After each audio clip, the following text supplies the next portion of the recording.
We hope that you will enjoy yourself, and that we're going to do all we possibly can to get over to you all that we can, so that when you leave here, you will have some knowledge of us and our presence in the world. In fact about it, this is what we are here for, to get over to you and acquainted with you of that which God hath sent to you through me. We want to get acquainted so fast until we are nervous. Our acquaintance means much. For a long time, 40 years, I have been among you, sounding this kind of a trumpet. So there was an end to Noah sounding his trumpet in his day and time. There was an end to Abraham and Lot sounding their trumpet in Sodom and Gomorrah. People at their time. And it also came an end to Moses and Aaron sounding their trumpet to Pharaoh and his people. These kind of trumpets is the mouth of men and the words proceeding from their mouth. These are the first trumpets that sound, called an easy sound, because they're coming from man's mouth. The other trumpet is not heard directly from the mouth. It passes through some mechanical instrument. That's the kind of trumpet I'm warning you to be aware of. They are lifting it up now. Don't forget that you're in the time that has been kept hidden from you by the enemy of the time. Why they keep this time a secret from you? Because they don't want you to know the end of their time. They know that you will be happy to meet your God and serve Him, because they are not the God that love you and want to serve you with freedom, justice, and equality. So therefore, they keep it hid. But Allah hath raised me up from among you to open my mouth and tell you these things without fear.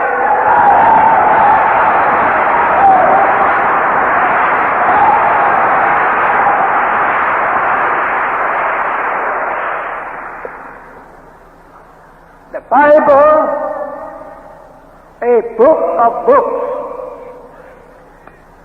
and it has the warnings in it. If understood, you also would know the time. It's given there in the Bible, but the enemy, knowing that it is referring to him in his time, that he made it translated in such a way that you would never know. You would be just like the people of Noah and Lot and Pharaoh. That is why that he had to take one of the dead and give him life first, so that he can go round to the door of the other sleeping dead and ring on it and tell him to come on.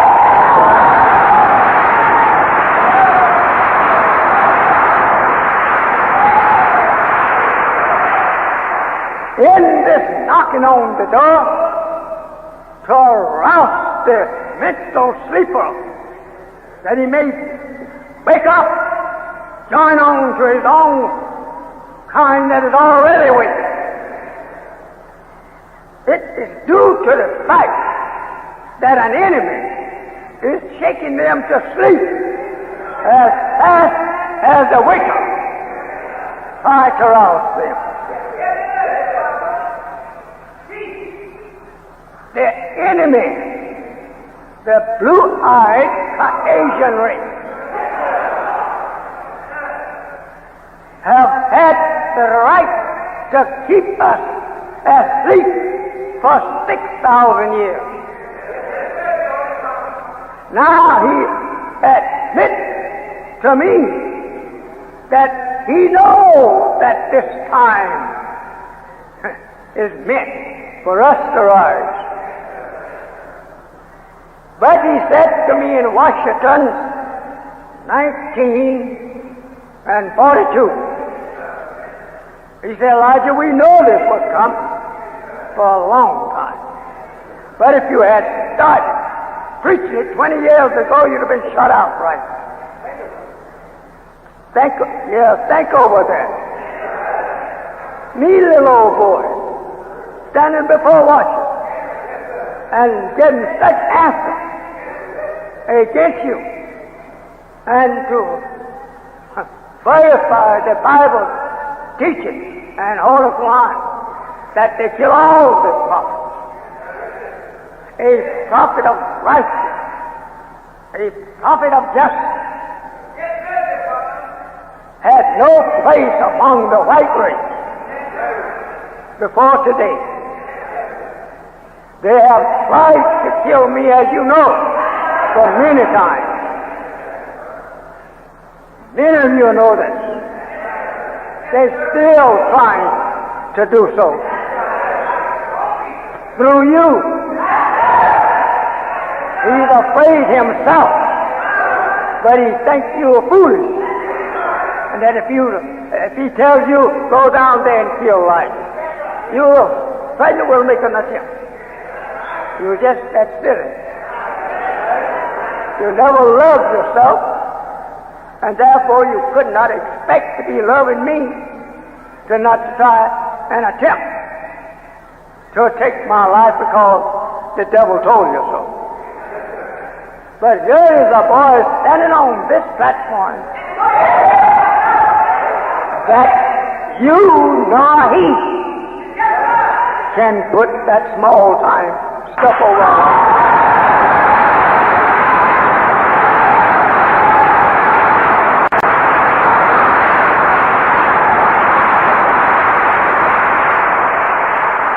We don't set you at the door thinking that your gun will go off and kill me. We just want to let you know the signs of the time, that the weapons of the devil will not be you. No more using the devil's weapon to kill the righteous of God. No. This is your last, brother. Your last. So, way out of this place. I'm not here to show off. I'm here to show you something, not to show off.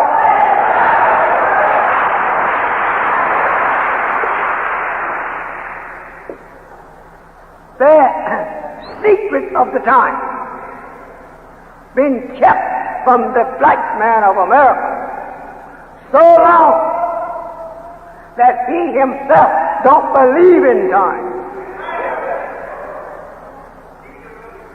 We, the first to rise from among the sleeping dead,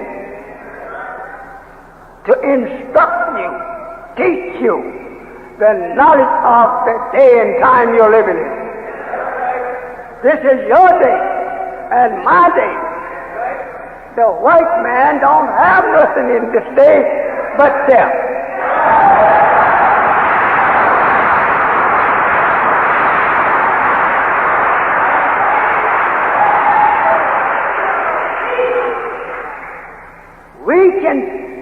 power if we want to, just because we may have a few dollars. That is dying all the way around the curve there. Everywhere you find a curve, and it's all curve, it's dying. A natural death. The stock market tells you hourly almost what your money's done. It's dying. I begged you last year before last, to loan me your money. Pay you 10 cents on the dollar. But you think your great God, the devil, have plenty of money. And I will give it to him and let him pay me interest on it. Pretty soon, he won't be getting any himself. Nor you. But there will come a time.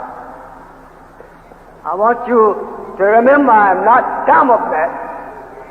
He will come out, making you to believe that he has a great future. God will fool him like that to get you. Like he did all the other great, strong people that he destroyed. He gave them a little break before their actual death. Made them to think that they were going to live a long time. But after that little deceiving break of joy and happiness in their way of life, death came to them right in the midst of it. While they prayed, while they married, while they were hating the messenger that was among them, all of a sudden the call came. We have it written in the book that as it was in the day of Noah, so shall it be in the day of the Son of Man. Who is the Son of Man, Mr. Muhammad? We're all sons of men, brother. But this Son of Man is different from all of the other sons. The God that I call your attention to today is a son of a man. You used to hear this from the Christian's pulpit, and you had many imaginations about that Son of Man. What that actually means, that God, who has the power to bring in the judgment over the made man, he also is a made man and is a son of the real man. I know I'm not going to get...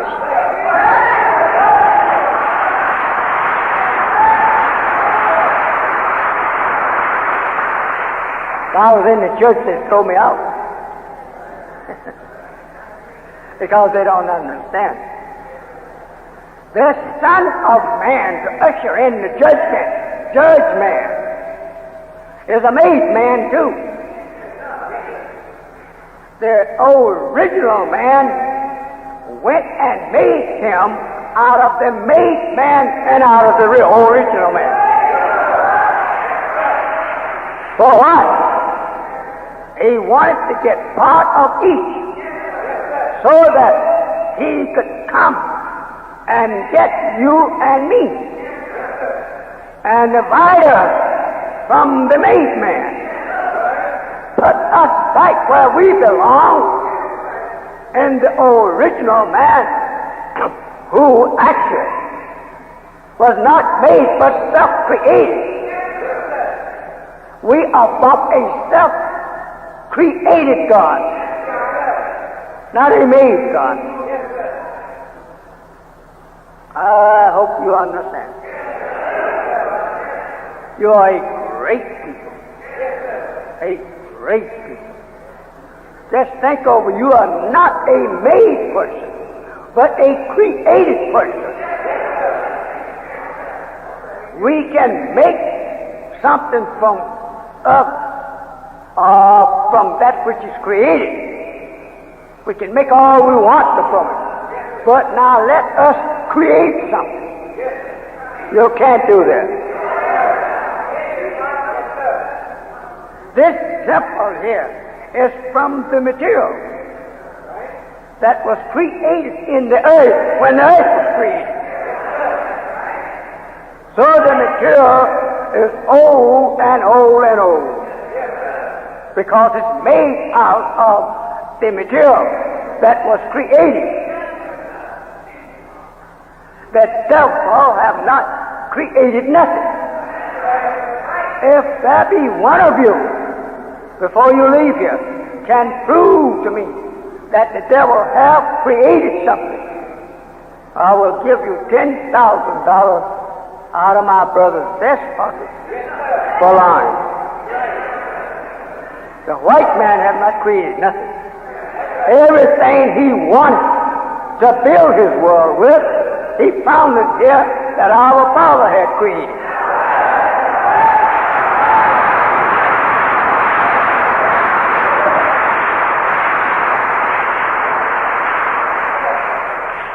Who is your father?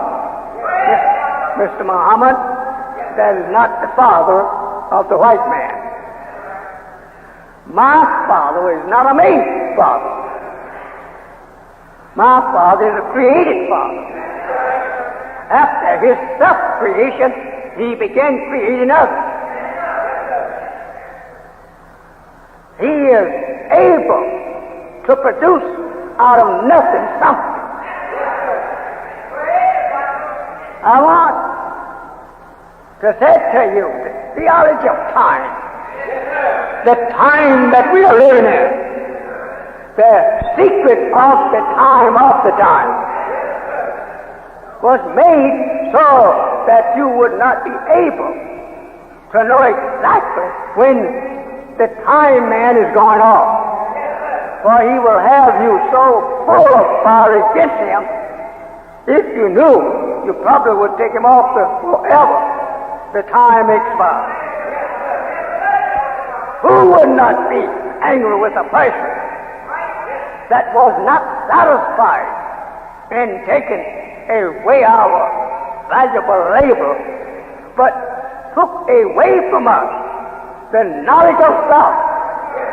That is the worst robbery you can do, to go and deprive a man of the knowledge of himself. You can't be robbed any worse.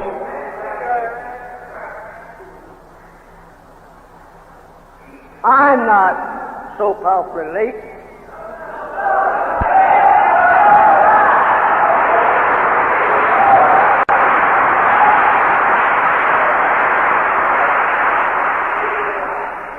We have been teaching on many things. We have also, and is today, teaching you how to eat and what to eat.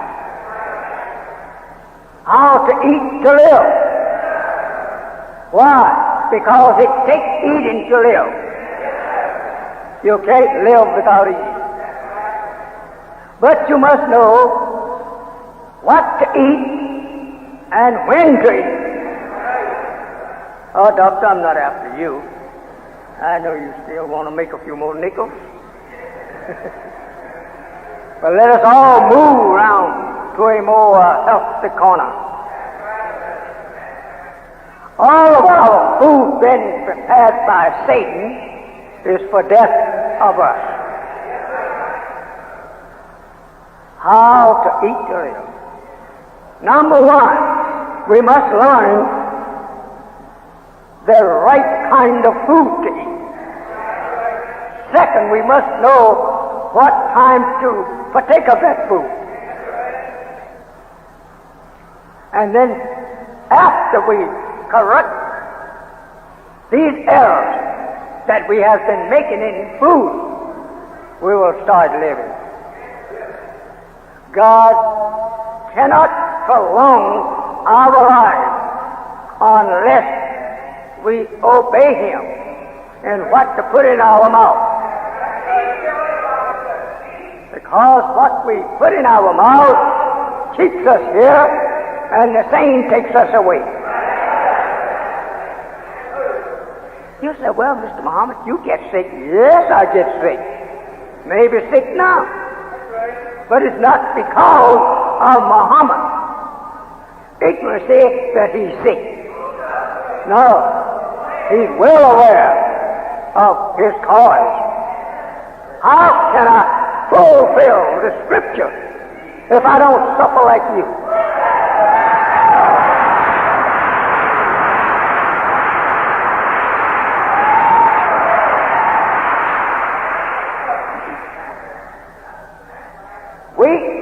Today must learn the mistake that our fathers made for following this devil of Africa to come to the West. But it was for a good purpose. We learned something for following an enemy to his kingdom. An enemy was made to rule for a limited time. Not forever, but for a limited time. That God wanted us to get a thorough knowledge of the enemy and then make us the most wisest and the best people to use to build the kingdom of heaven, as they call it, on earth.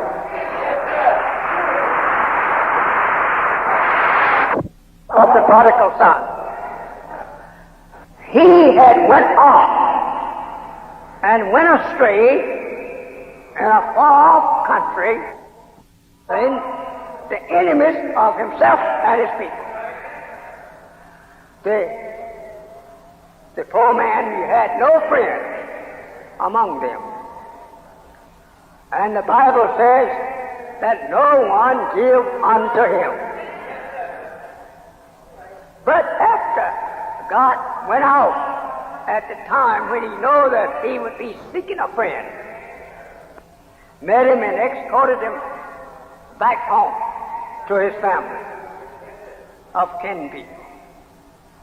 He knew that this man was without the knowledge of self and the knowledge of the people that he had been serving and the knowledge of his people back home. He had lost knowledge of all. But God foreknew this. So he came out and met his son. Just the time that his son had decided in his heart that he will go home, he went out and met him. Beautiful parable. At last there arose a famine in that land. To make that prodigal son come to himself, a famine rose there.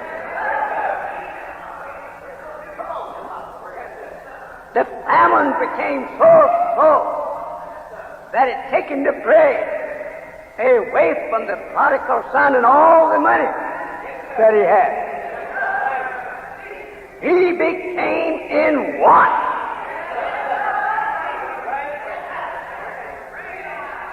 Yeah, we like to talk on this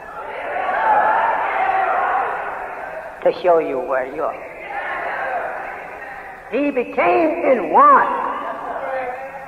And the want bore upon him so hard that he began to think over his own home, looking around himself, seeing hogs eating, getting fat off on corn, and he getting lean off on nothing.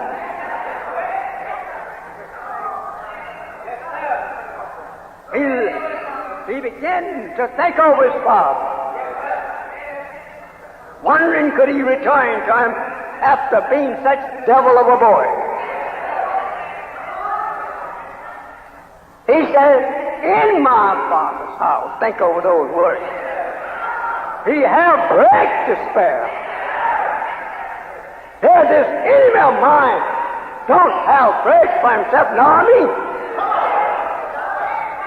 I will arise.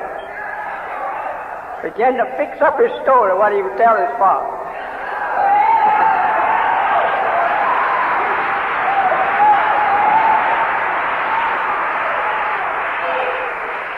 He says, and say unto him, I'm not worthy. He began to think over the things he went through with, taking an enemy for my friend, and now he himself have nothing. I don't have no job. I can't get a decent job. He wanted to give me a job feeding hogs. I'm not supposed to be around hogs, and my father and his family's a Muslim. And I got to get around a forbidden element that I should not touch. But yes, that is only. I got to get out of here.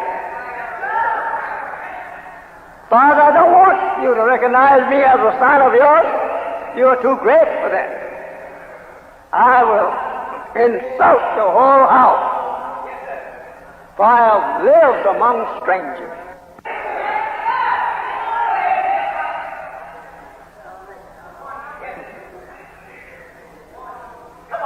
Where have you been?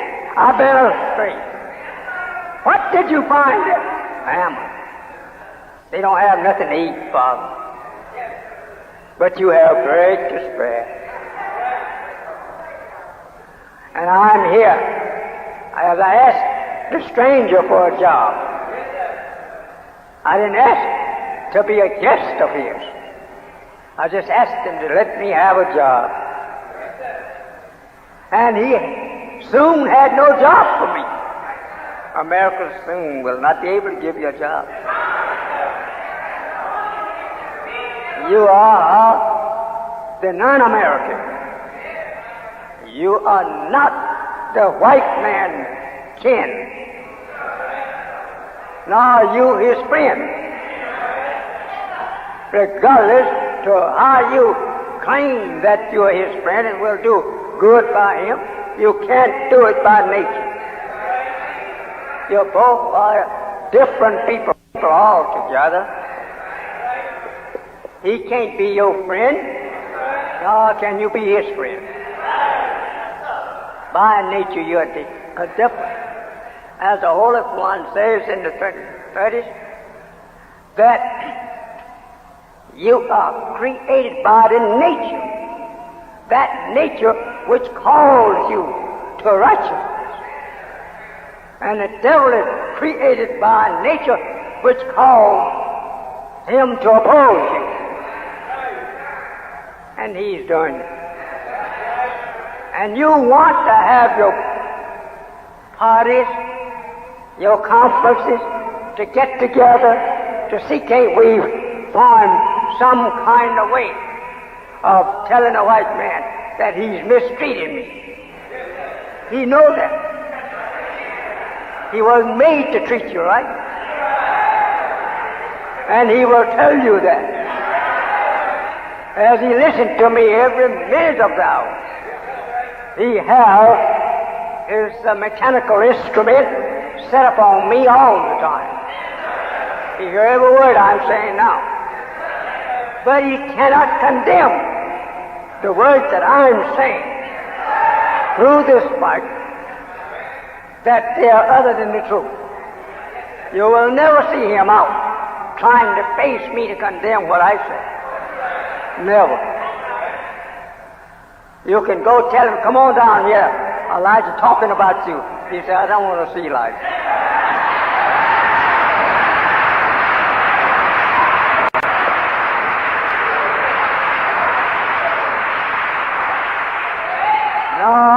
want to come down here to try to tangle with me in the truth. It's just like the Bible teaches you. They will shut their mouth at him. This is the hymn the book is talking about.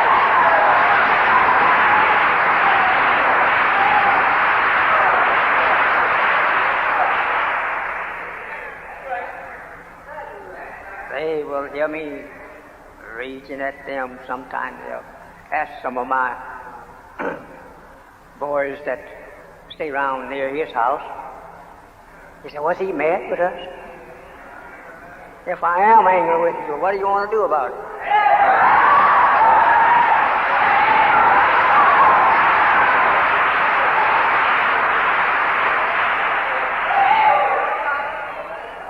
Now remember that I'm the only man in America of your kind can talk like this, and don't you get out there to try to do what I'm doing.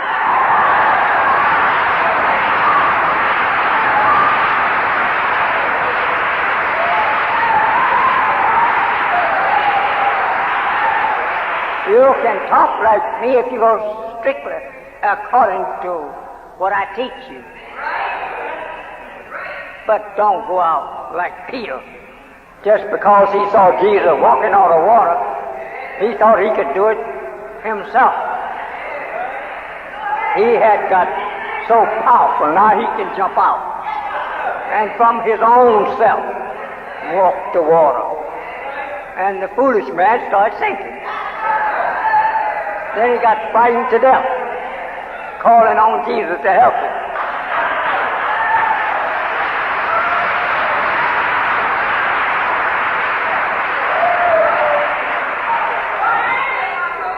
The water represents people. You notice that brave Peter was scared of the judge who was trying to judge the Jesus in the court, and he refused to bear witness that he was one of his disciples because he was afraid of the consequence of the judge.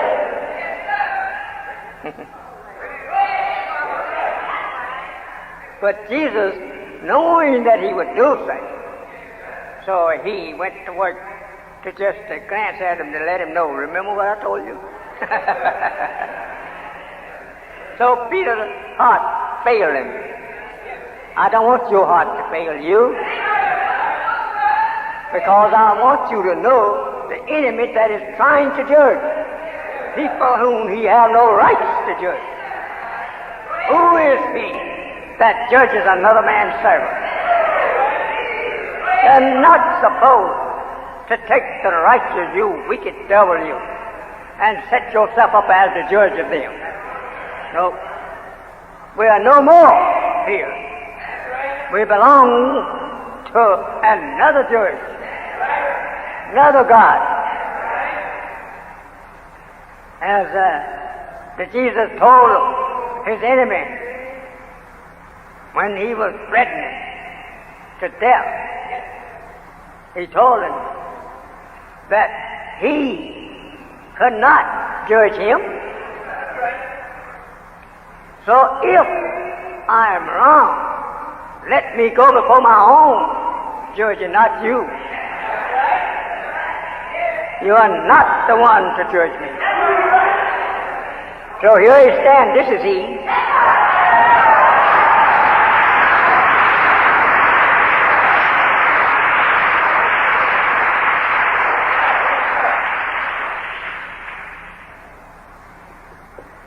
The theology of time. Let me stop walling over this stand. Make you think that I'm a very sloppy fellow. They call that ignorance. They are not recognizing his stand that he's preaching from as a sloppy fellow. No, I'm not. But I'm taking my time because I have been coming out here preaching to you on this subject for a long time. And I mean to bring it close to the end. Really, the end is the execution. Yes, sir. I used to preach in Detroit, and many other cities. You'll never see me take a drink of water. But now, since my voice is getting a little kind of old, and it's got to have a little rest every now and then, I take a drink of water every now and then.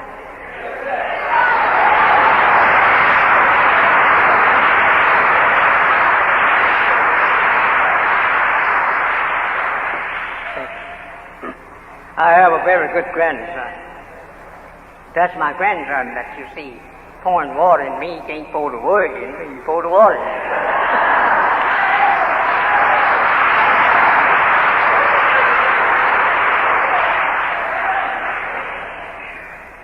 The time. What time? The time of a race of people that was made on time to serve time. Or certain limits of time. What is time? We have time as a motion. And we calculate from motion to motion. Or from movable to movable things. The Caucasian race, the white man, was made by one of our gods who looked into the giant of the man, the original man. And he found in the original man in his laboratory that the black man's germ had two men in it, or two people. And he learned from that knowledge how to separate the two germs. Our brown germ associated with our black germ, that brown germ could be separated from the black. This is what he learned.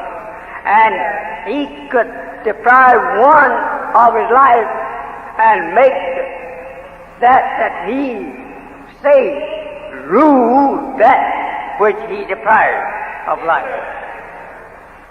That's what happened 6,000 years ago, where you find it written in the Bible, let us make man. And in the Holy One, we made man. Let us make man. Who was the us? The us was black people. That was the us. Let us make man and give him dominion over all life. And then at the end of 6,000 years, remove it with death and set the original man back as ruler. Well, now, Mr. Muhammad, come on, we have something we could ask you. Yeah, I'm producing an argument. Yeah. Also, I'm producing the material to refute the argument.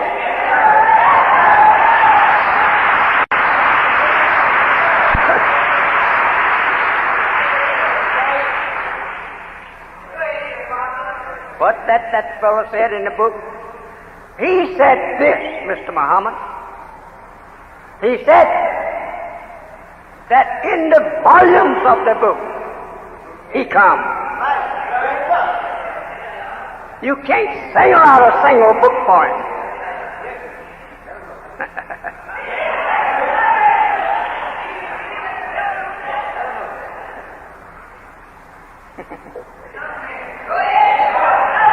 If he comes in the volumes of the book, why? He answers himself, because they are written of me.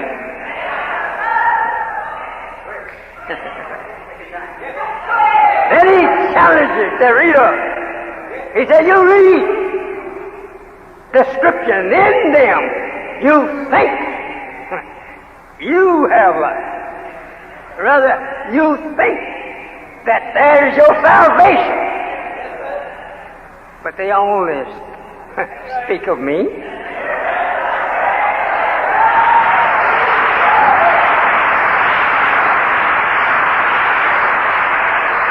I don't want you to think that I'm boasting, but look what is written.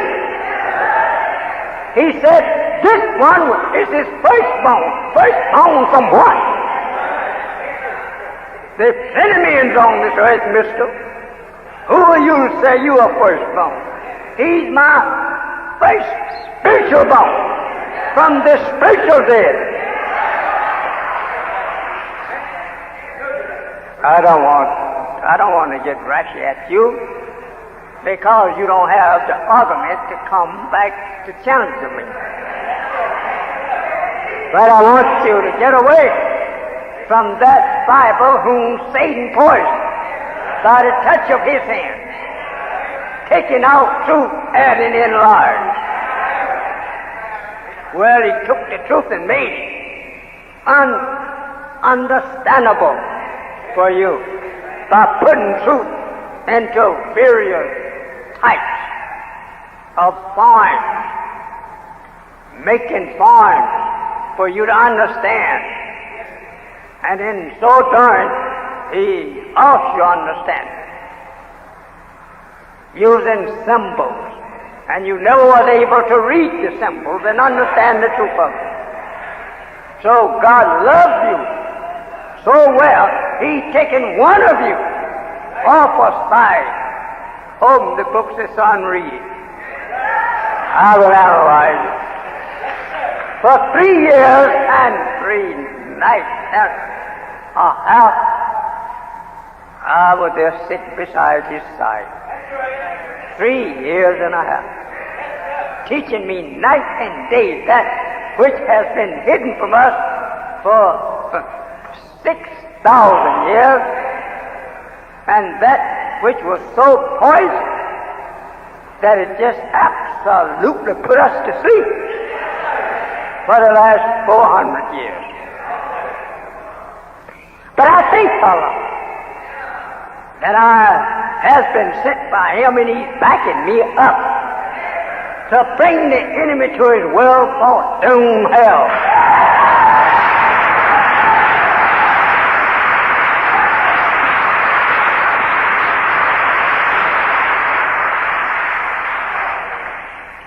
You're looking for God to come. What God?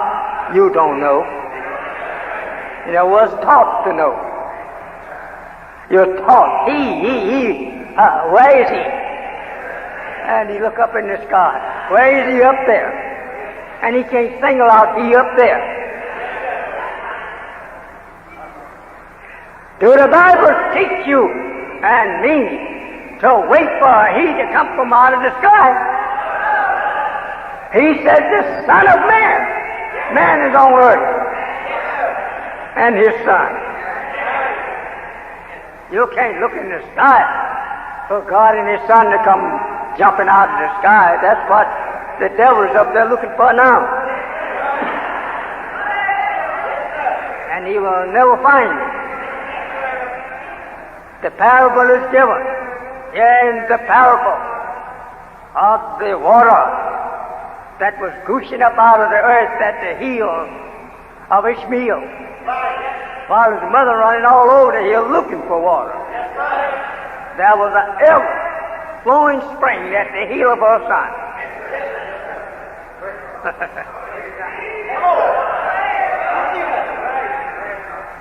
Yes, I feel like going ahead.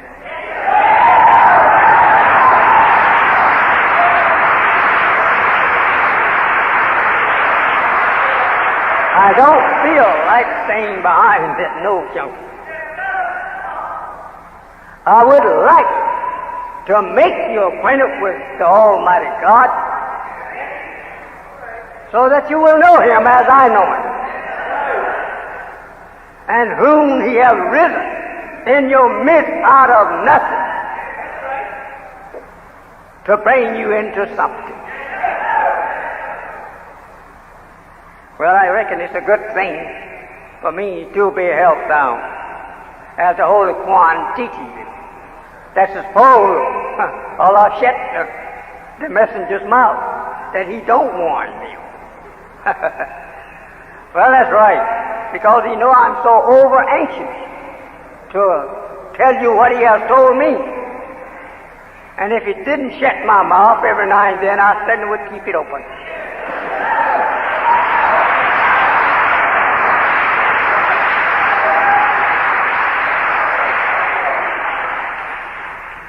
Speaking to you who numbers here around about 2,000 people, I want to tell you what God has told me. The secret is for me to tell. After God tells me in my ear, I jump up on the house top and tell it to you.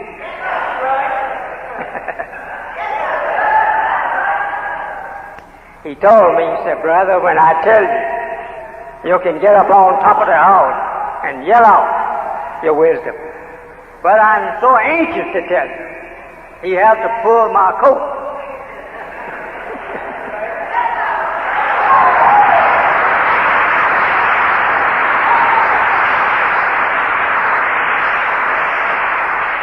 The time, the book says,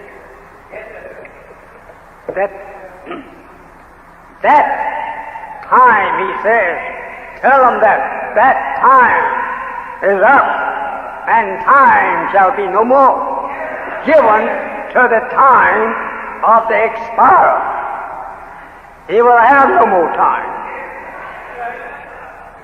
Though God give him extra time, but nevertheless, time that was set for the white race is up.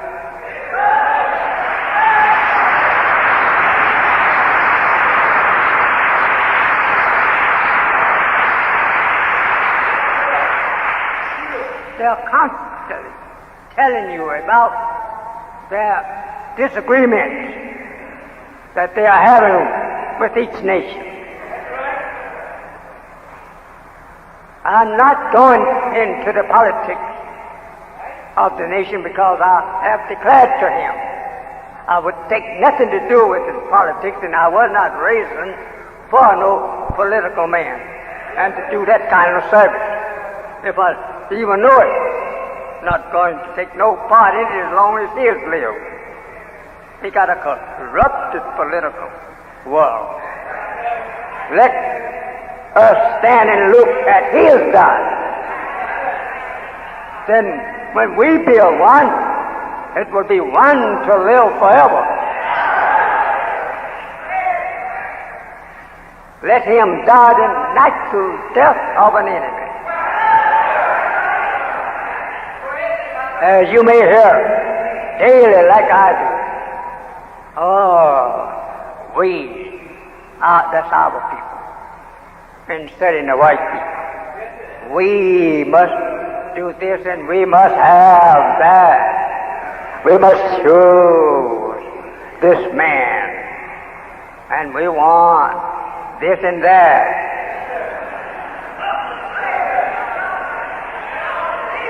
He's wasting time. Get up. Get out and do something for self. Stop wasting time sitting around. Stop knocking it up and down the street, begging white people to give the old once slave something with him.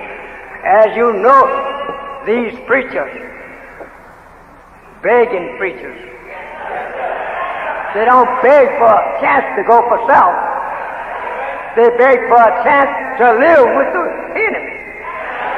He wants to go right back into the slave house, sit down beside his slave master, tell his slave master, recognize me as one of you. You would think he would want to get as far from his slave master, that is the east and the west. He see his slave master killing his black brother all up and down the street, all up and down the highway. And he's still begging, let me live with you. Accept me like you would accept yourself. All the history of slavery he reads, he should be begging the white man, loan me one of them cannons you have.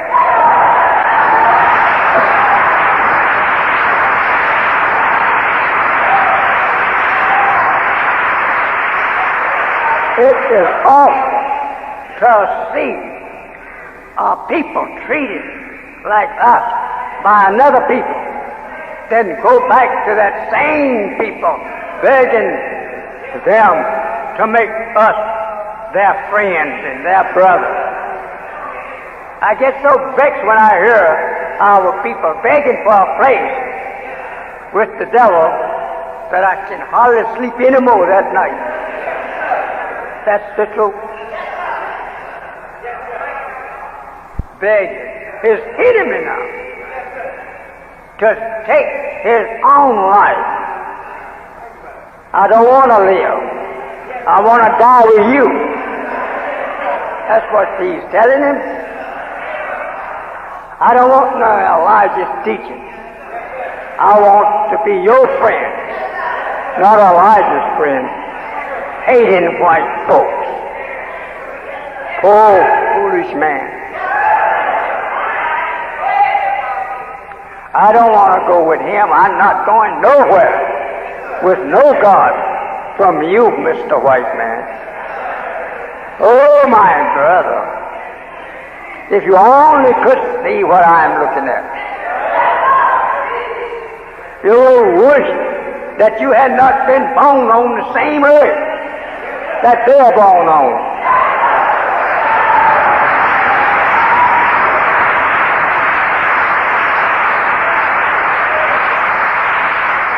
Oh, my beautiful sister, running around,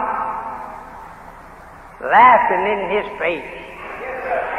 Every time he look at you, you want to show him, yes, sir, I love you.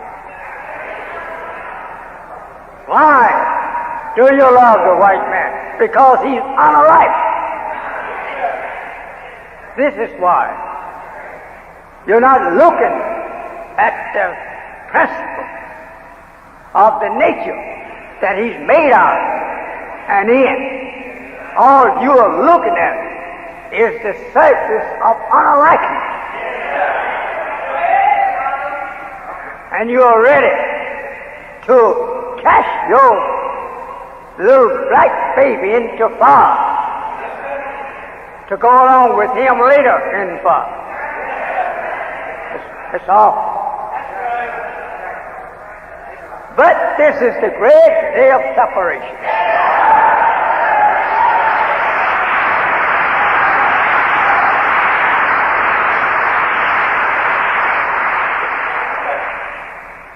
Time. We heard of this kind of time coming ever since we were born, right? Time what? Time for the great separation of black and white. The Bible teaches you there will come a great separation, and that the sheep and the goats will be divided. The goats to the right. Why to the right? Because in the creation they were created right, and they should stand to my right, representing the members of the creation as being right. You don't want to stand there. To my left, stand the goat. Why do I call him a goat? Because the mischief-making goat this man is lacking. A goat will go out, climb the clothesline, eat up your clothes. He will walk on your nice clean rug and then turn around and chew it up. Did God give him a right name when that he said he was like a goat? Poor little sheep stands over here, making no trouble with no one. Oh, brother, it's something to think of. And I saw a lamb. Not a kid, goat, but I saw a lamb. Think over how that he saw the race is up. Out of the lamb's mouth proceeded great words that the enemy couldn't stand in the words. Then all the people rose up, blind, deaf, and dumb, to the understanding of the symbolic lamb. They called it Jesus back there 2,000 years ago. Whole thing.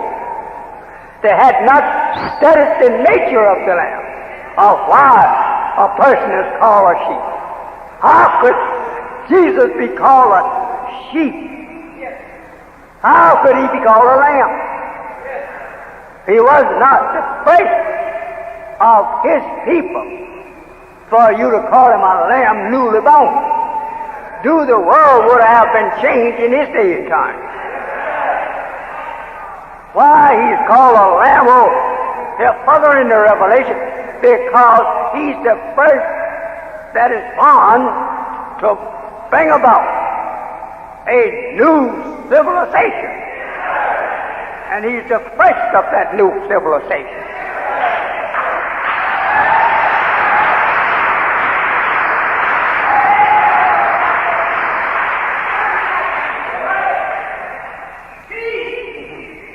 Yes, Brother Stein.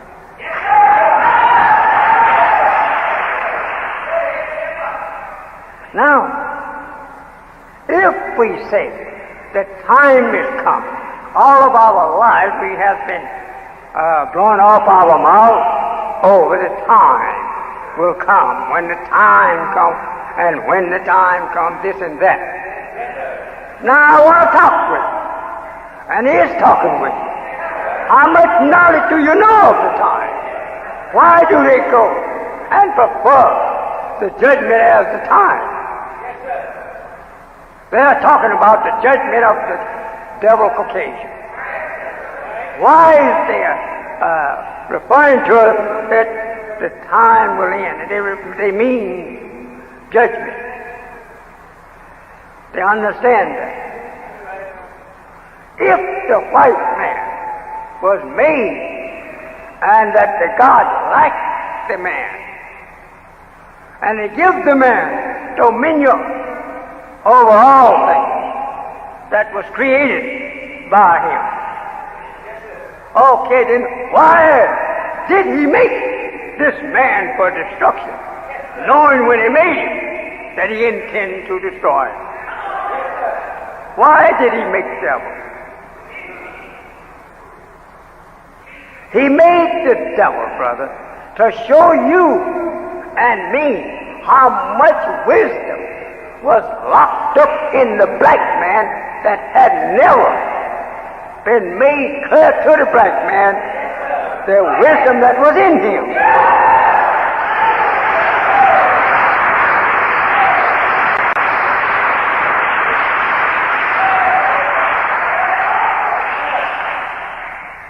So, if God made a man to kill, why? He made this man and shaped him in form like he made himself.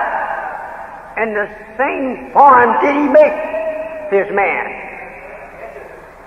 That's why he said, you made like unto his God. I guess you would like that I hurt.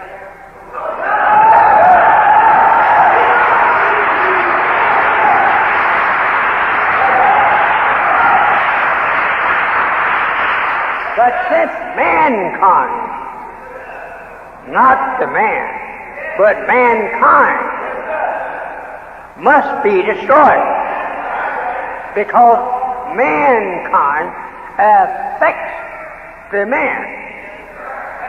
Therefore, we must remove from man that which affects man. So it is the mankind that is affected, the original man.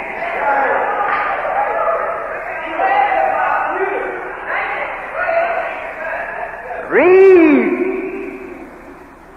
the devil, blue-eyed Caucasian history. From start to finish, he has been an enemy to black men all the while.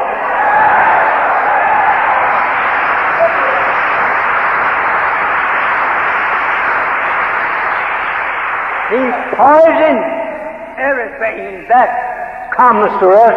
He lays hand to it to poison. Now you're getting books to read how that he has destroyed and continues to destroy you. You have lots of books teaching you today. He's putting them out himself. How that he is poisoning the black man in his food and in his water and his medicine. He's poisoning it. He don't want especially to leave his black slave here whom he taught from the cradle. Now for God to take that same man which is written that he has taught, he will teach him the wisdom how to rid the earth of him. You must remember, bear in mind at all times, that Jehovah did not drown Pharaoh. He made Moses to do the job.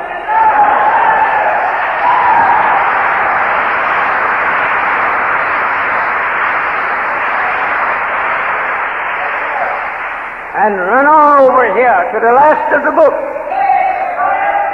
He did not sound the trumpet himself, but he made an angel.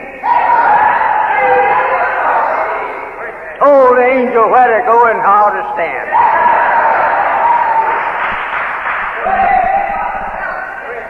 You must remember how to understand the theology of God's teaching. You must understand. I teach it to you how to eat to live. Now, after you eat, I can tell you about how long you will live if you eat like that. But I can't tell you if you're going to, after eating your good meal, go then and spoil it with the poison meal. God cannot lengthen our lives unless He takes control over what we eat. Because what we eat keeps us here, and what we eat takes us away. You eat the right food, and at the right time. You say, well, Mr. Muhammad, is you doing all of that? No. I have to live a spirit among you like yourself. Then after living the same life that you're living, and then God bring me out of that life that you're living, then still give me life to live the life that He wants me to live. He picked up Job, and he turned him over to the devil. Told the devil, there he is. You're all you want, but save his life. I didn't give you his life, but I give his life for you to do as you please with it. But yet after you do it as you please, he'll be back to me.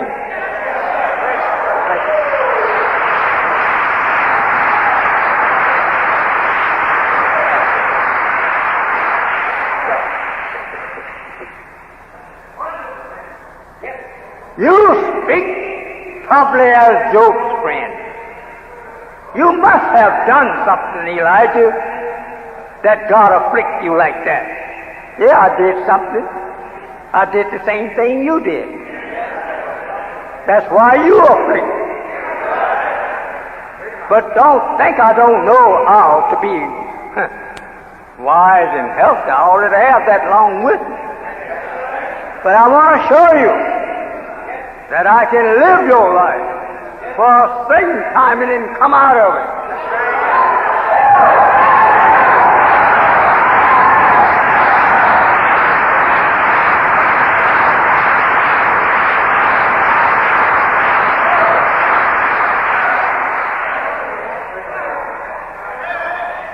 As you know,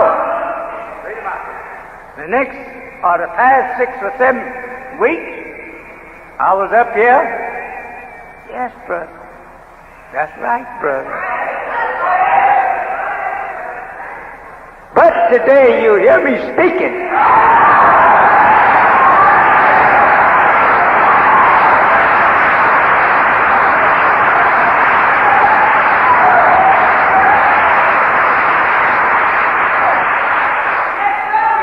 As the Bible says, getting out the secret of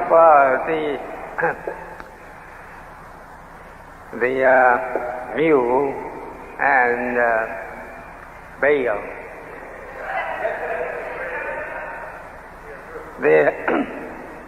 Baal told him when he asked him, "Why did you beat me these 3 times?"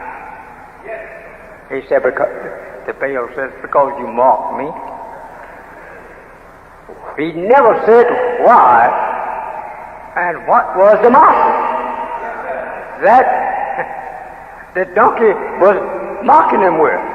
He never did say that the mockery was due to the nature in which he was made. And the donkey had learned that by the nature in which his master was made in, that he shouldn't be carrying him on his back. So he looked around, he stopped, and he said, "Get down, man." And what he said, it was meaning, "Get off of my back. You are not such that should ride me. I should be riding you."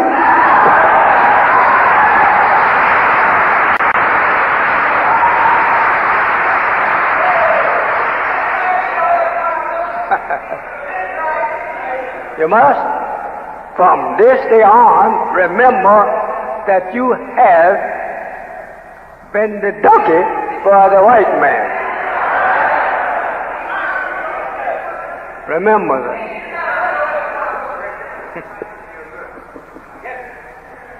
Yes, I feel pretty well.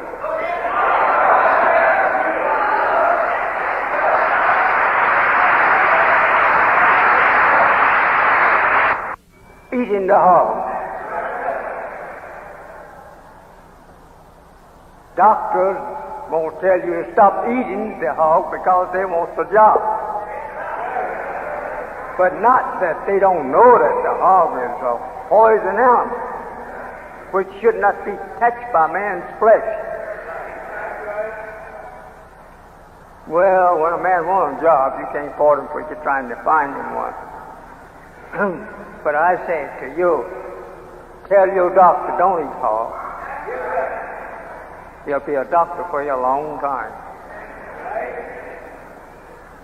Those little poke worms that you call that weave through our flesh. And they keep weaving till they get into the spinal cord. And they keep weaving, building up a family into millions everywhere you go. They are not the kind of worm that will prolong your life. It will shorten your life. Don't eat hog. Don't eat no kind of meat if you can help it. But if you will eat meat, eat the best of the meat. The sheep's meat. It is not no glorified meat, but it's better meat than the rest of the meat.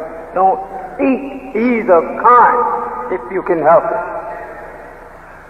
There's no meat that is good to eat, so God taught me. If you just must have a piece of meat, go take that little young pigeon that never flown away from his nest. Eat him. But after he leave his nest, don't eat him. When I went to Egypt for the first time, I saw so many pigeons one morning, squawks, coming in early to Cairo. They looked like little cages of birds that we cage up here when I looked out and saw them.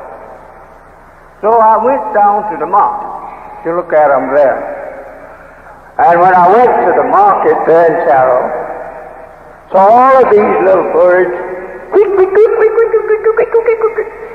I said, those are the birds we need in America. This whole truckload of them coming in like the chicken raisers here, come in with their flour, full of birds. I want to say again, I didn't see a piece of hog coming in. I want to say again, you don't go among Muslims asking for no hog. So he'll show you the way out.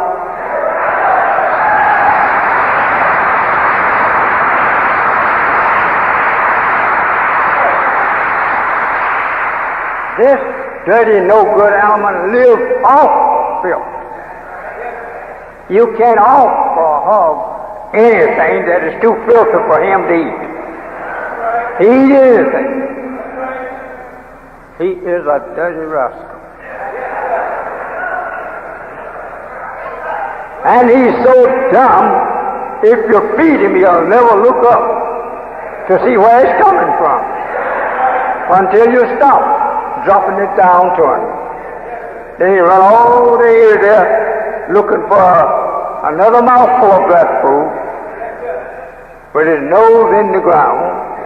When he gets through, he goes driving his nose up in the ground looking to see if anything went down in the earth.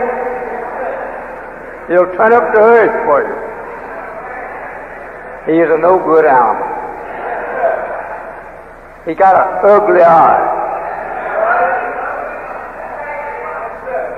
Don't eat the hog. When you eat him, your children born from you, they will have some of his characteristics going along with the head hung down, having muddy, reddish looking eyes. Don't eat that animal, please. You'll never see the hereafter if you keep salting your hand and your mouth in that place. They won't let you live near to them. Nope. They're right. God says to Moses, don't eat that animal. Don't touch that animal. Think over that. Don't touch his carcass. He's a forbidden animal to you to eat. Here the devil come along. What's wrong with him? I don't see nothing wrong with that hog. His meat is good to me. Tell him and say, you devil, you go ahead. That's what it was made for.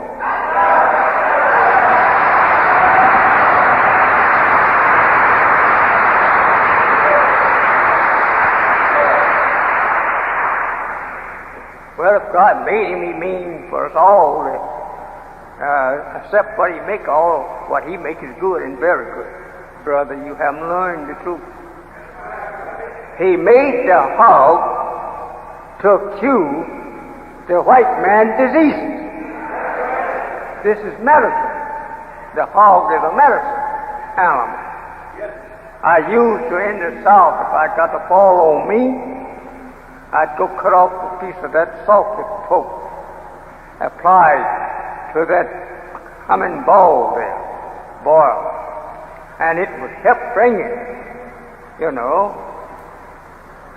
to an end by bringing up all of that poison to the surface. Then I busted, and there go the poison that was making me sick, running out. And then I go now and eat that thing. Oh, brother, it's terrible. Let us never eat another piece of hog as long as we live. If we live 20,000 years, AP, that hear this today. You won't be classified as a good member of first-class society, and you won't see the kingdom of God. Not one hog eater will enter the kingdom of heaven unless you stop feeding the hog. This is one teaching God gives me special. Don't you eat no hog. Over there in the dominant society of Islam, if you mention the name of it, they don't want you in their society. Don't even talk about a hog in their presence. I had experience. I've been over there and I visited both holy cities, Mecca and Medina, and all the others here in what they call the Near East Holy Land. So you're not listening to a man that don't have some knowledge of what he's talking about and the people and whence it came from and been observing it all their life. I'm a man that have visited the people of Mecca and Medina and what you call the Near East here around in Egypt and the northern part of Africa. So I'm not saying things that I don't know what I'm talking about. I have a captain here that has visited all of these places herself, and that's why I choose her for our captain. Because she had experience of the people of Islam and of other than Islam. And she can help me with my women folk and teaching them the knowledge and characteristics of the Muslim woman. And then if she don't carry it into practice herself, I got a big lake over here.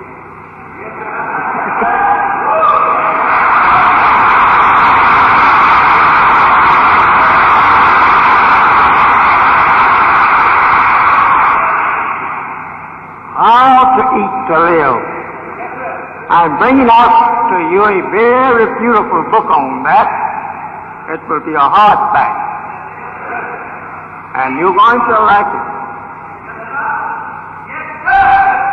And I'm not going to try to get rich off you in price. I don't want that because I want to give you the truth.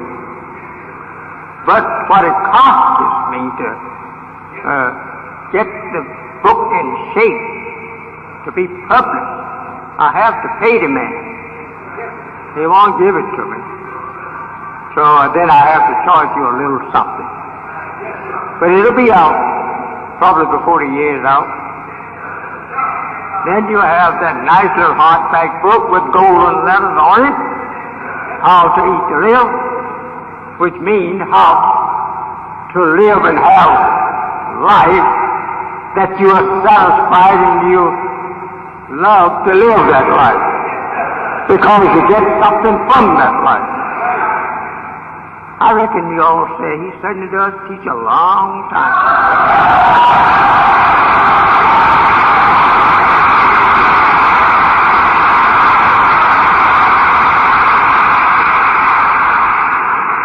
You can make life faster than you can remake it.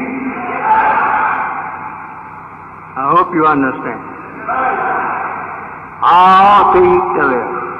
Then let you know man has been studying this all man's history throughout his history, how to live longer. His life becomes so short after the devil was made and mixed in the black man, the original man, follow after him. Too short in his life that he has been praying to God all the while, night and day, how to live, how to prolong his life. This has been the study of the scientists all these many years about how to lengthen man's life. And it's simple, but the enemy makes it a very puzzling study. But it's simple. In the hereafter, there will be no doctor, only for such things as bruises and broken limbs, but not for the physical care of the physical body. There are people over there right now, I ran into them, that they are ashamed to tell you if they feel sick, because they know they should stay well. Go there and meet them for yourself. If they are sick, they're ashamed to tell you, because they made themselves sick. See, that sickness comes from your own self and from another man. It is not that God created sickness for you. He didn't create death for you. We kill ourselves by not knowing how to live. You can, and I can, live as long as I want to, and you can live as long as you want to, if you know how to eat to live. And the water of our earth being poisoned by this blue-eyed devil, cutting your life short by drinking even the water. He have learned how to poison, and that he is the one who punishes us in our drink for our lives. And he's fixing us up too. Yes, sir.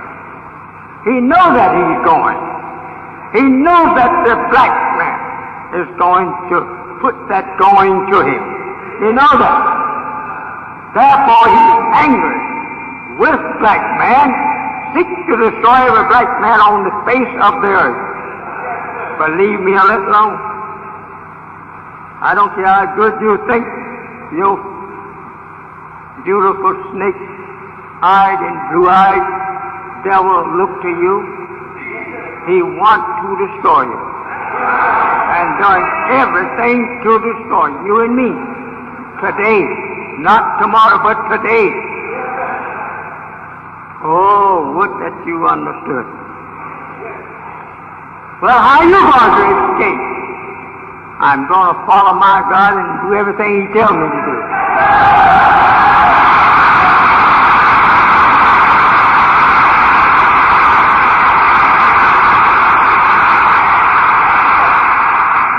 Don't think that they mean any good to you and me.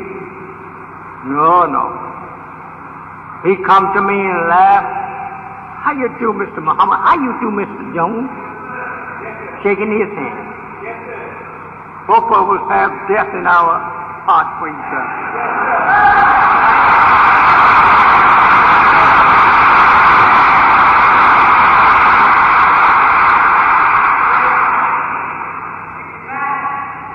Yes, brother, because the time have arrived.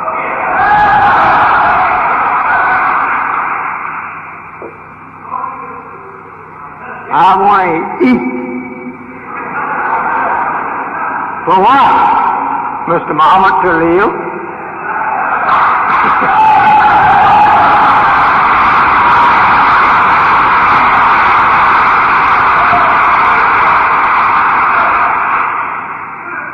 So,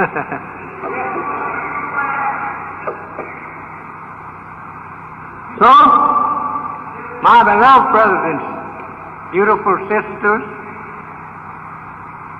you are beautiful.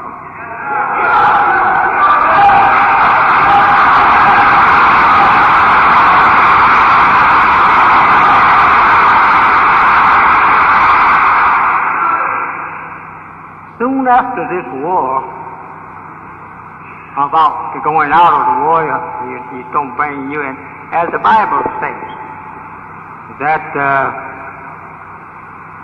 it is not yet, we don't know yet what we will be like, but we know that we will be like Him.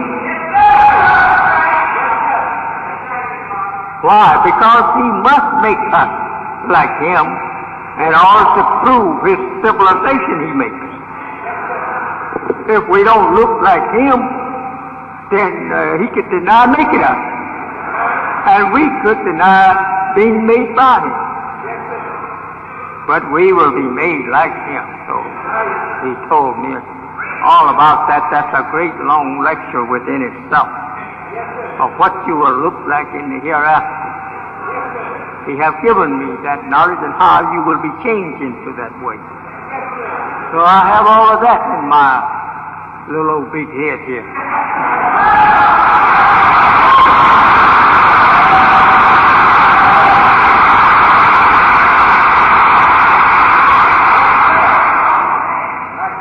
But you, as a child, you must know your alphabets first.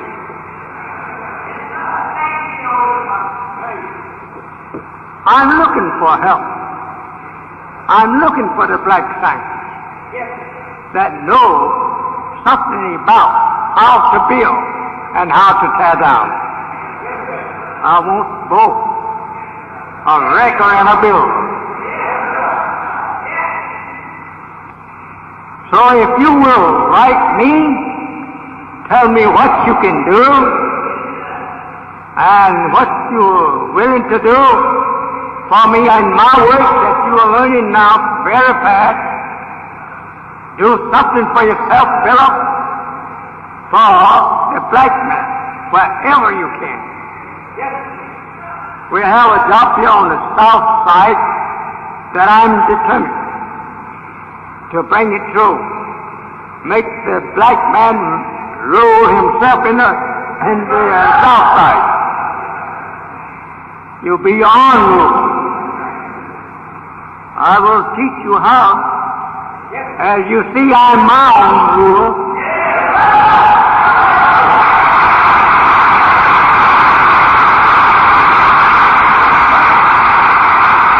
And those that follow me, they are coming along fine. They soon can go for themselves.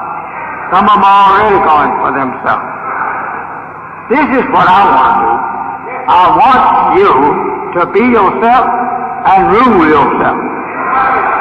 Don't jump out before now you get your diploma, lest you come running back to me. Wait till I tell you that you can go for self. Don't try before you get the diploma or your degree, if you have already gotten a diploma, from some part of this work or over some part of this work. Get now your degree. I thank you and all of these visiting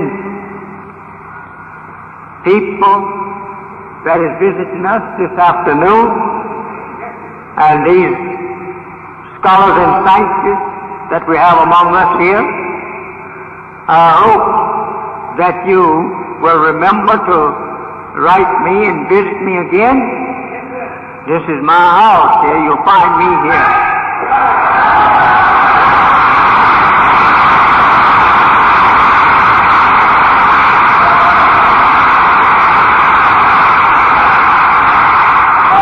And I'm grateful and thankful to Allah for you. I want you to follow me to save your life. Go home tonight and listen at what the radio is telling you. And if you give it You are taking, you will say, Muhammad is telling me the truth. I better run for my life.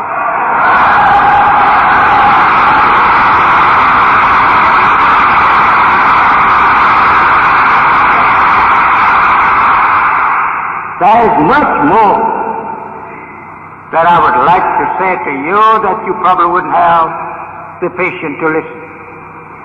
Because I could stand here the way I feel right now and tell you.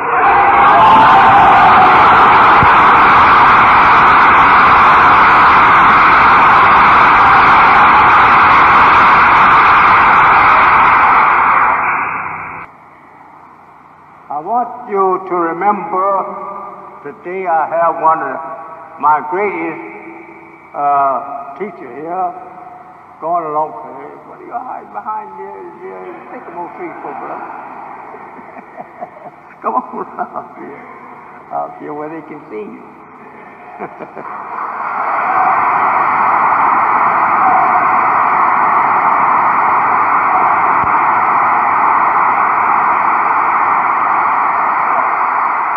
We have with us today our great national preacher. The preacher who don't mind going into Harlem, New York, one of the most worst towns in our nation, our city. It is our brother in Detroit and Chicago, New York. But I want you to remember, every week he's on the air, helping me to reach those people that I can't get out of my house and go reach like he. I want you to pay good attention to his preaching. His preaching is a bearing of witness to me and what God has given to me. This is one of the strongest national preachers that I have in the bounds of North America. Everywhere you hear him, listen to him. Everywhere you see him, look at him. Everywhere he advised you to go, go. Everywhere he advised you to stay from, stay from.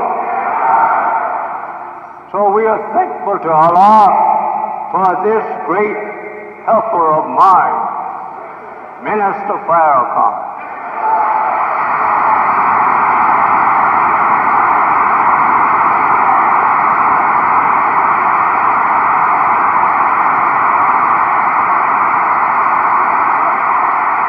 He's not a proud man. He's a very humble man. If he can carry you across the lake without dropping you in, he don't say when he get on the other side, just see what I have done. He tell you to see what Allah have done. He don't take it upon himself. He's a mighty fine preacher. We heard him every week. And I say, continue to hear our Minister Farrakhan.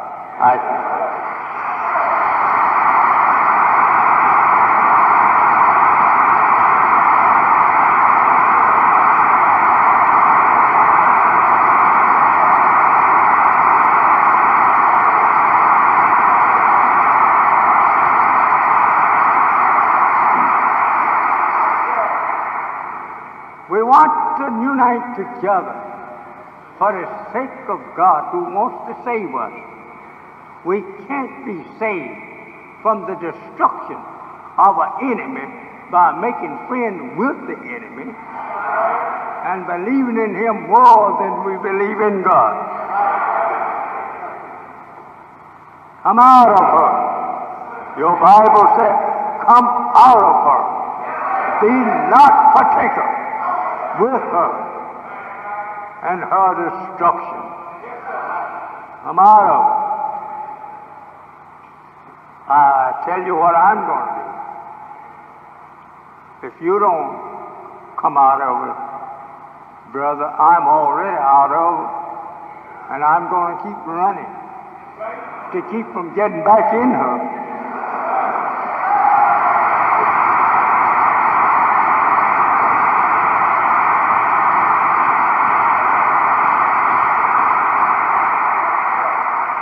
Let us go home and eat to live. We get hungry. All the sanctors that ever you read of that fasted and prayed, they was eating people. Some of you here and read of that they eat nothing but vegetables. What they was eating. So let us eat to live. God have taught me to teach you how to eat to live. I thank you for your patience and for your endurance. Let us go and eat to live. Thanking you. All the time I pray that God able you to live the years of Noah, of Methuselah.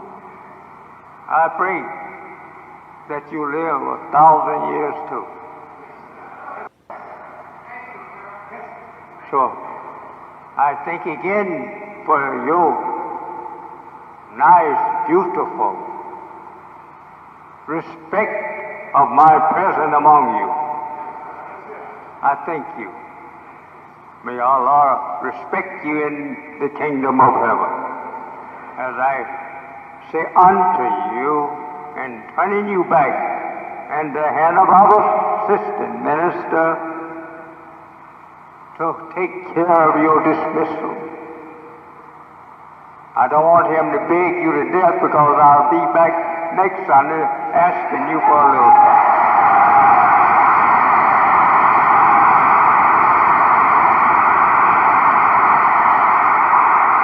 So may the peace and the blessings of Allah go with you wherever you may go,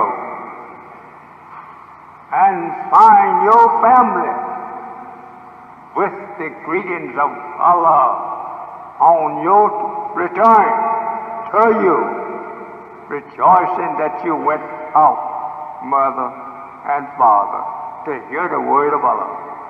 As I say unto you, Assalamu alaikum.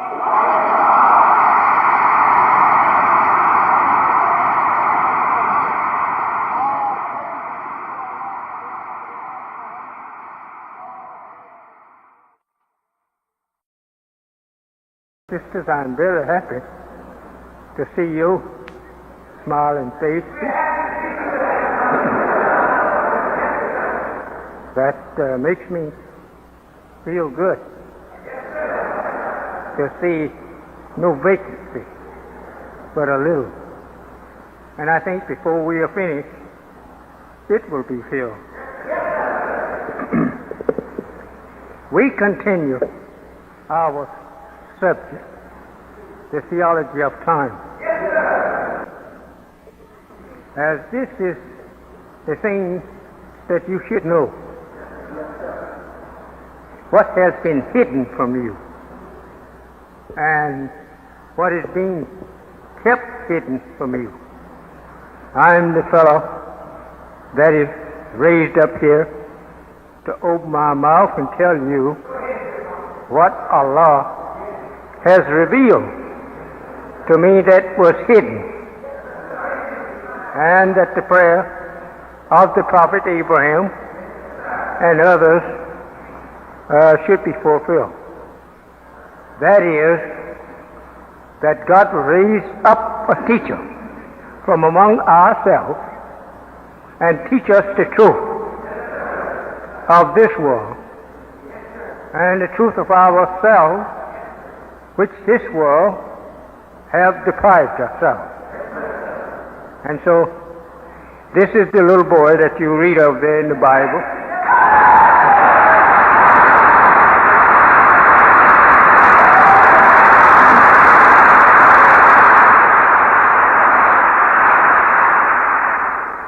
you take note of the name Elijah in the Bible, it comes in the Old Testament and leaves out in the New Testament.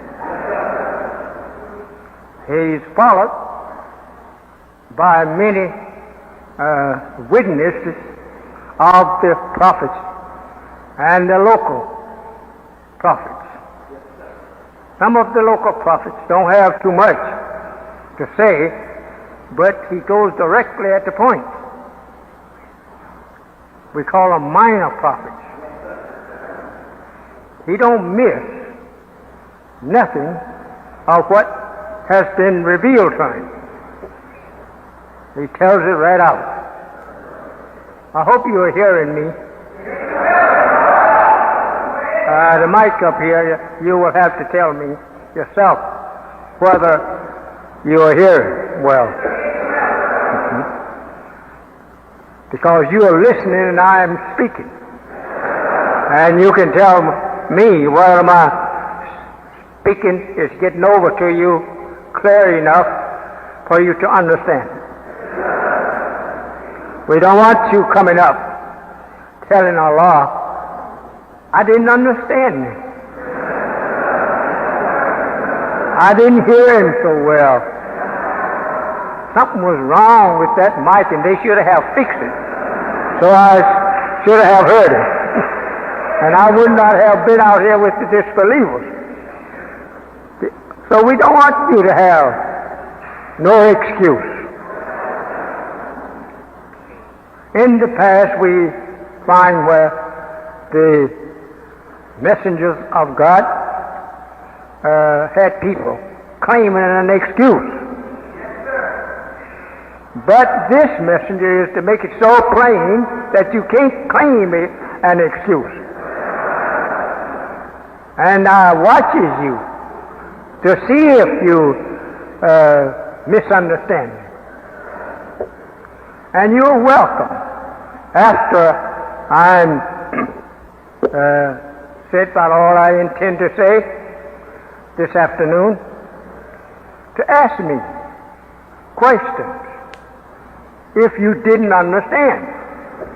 But I don't invite you to ask me something just to be talking. Yes. I will try and keep you from that in what I say. But if you think that you have found something that I failed to say in what I say, I won't say it all because you won't have time to stay here to hear all that I have to say. And I won't have time to stay here and tell you.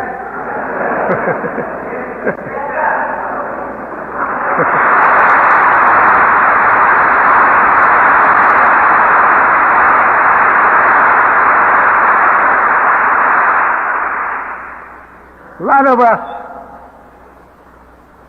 takes it for granted that the Holy Quran is something inferior to the Bible. The only inferior part it is that it came after the Bible. And the Bible went before the Holy Quran. The Holy Quran is not old as the Bible, but it verifies what is written in the Bible. And the Bible verifies what is written in the Quran. They are not two enemy books. They are two books which verify each other.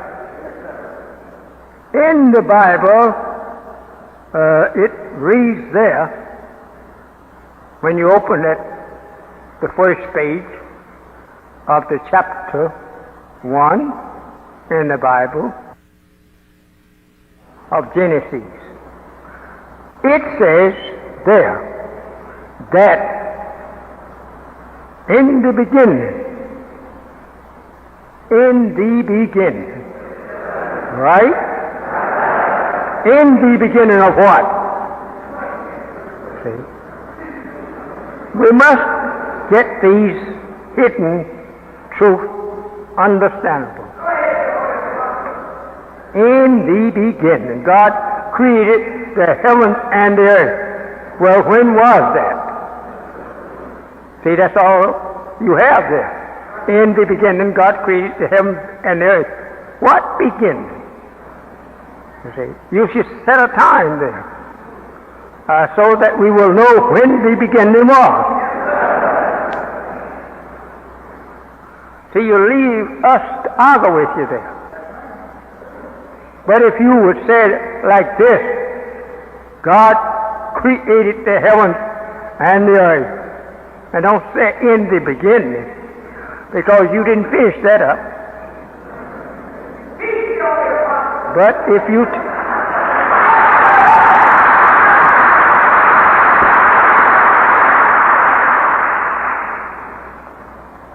you had said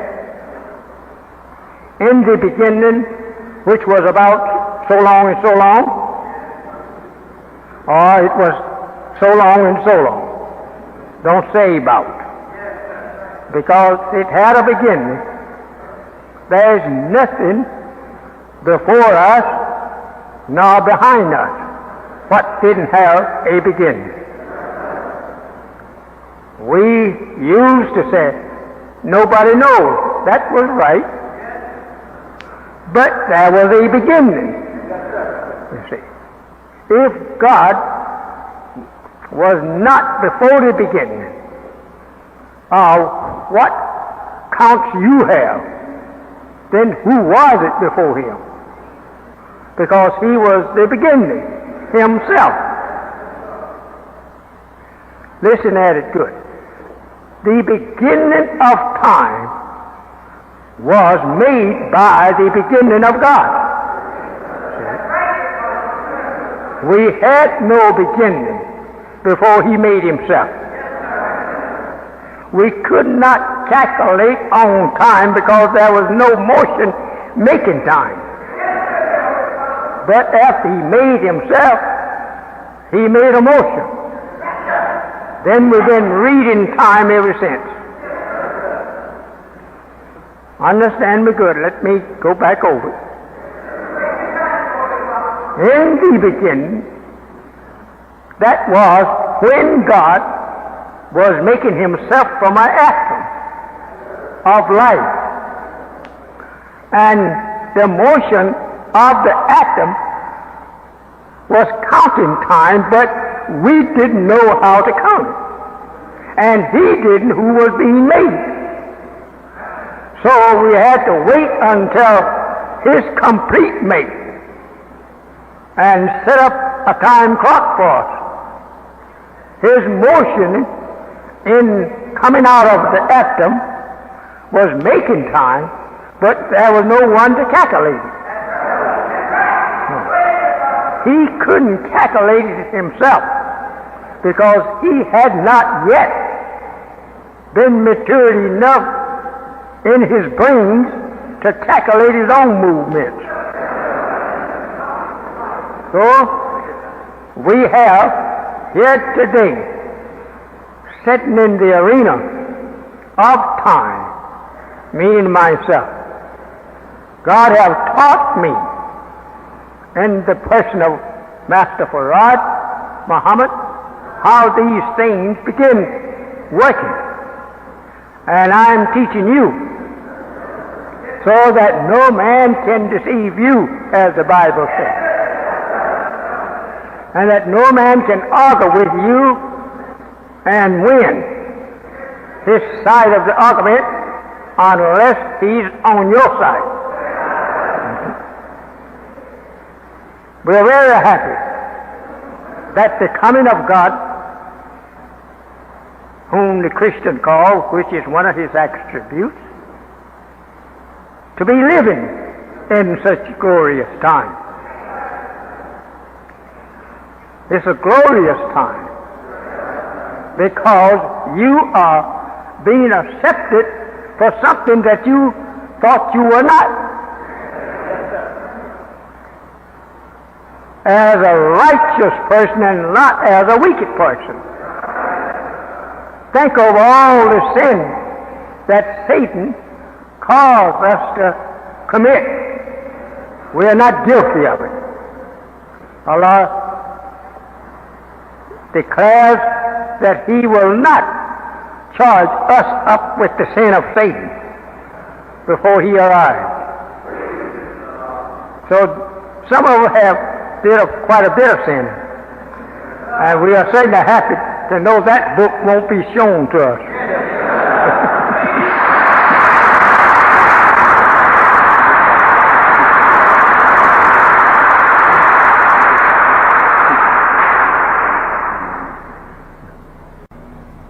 And that the world that the devil has poisoned, I don't mean no spirit now.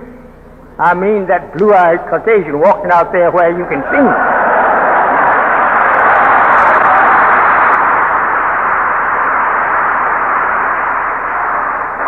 You never will meet anything like shunning the devil after you're dead. You won't meet him. No, because death takes away everything. There is no coming back.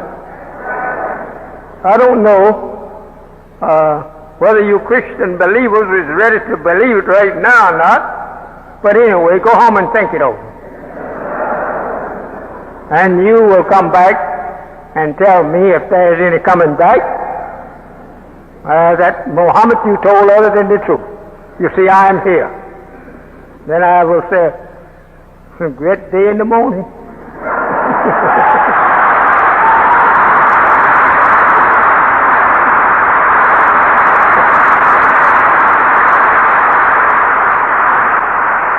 There is so many people that don't like to come and listen to Muhammad because he said there is no heaven or hell for us after we die. That when we die, that's the end of us. I said, brother, if there was an end coming back to us, there was another chance, I would be a greater believer in that than you.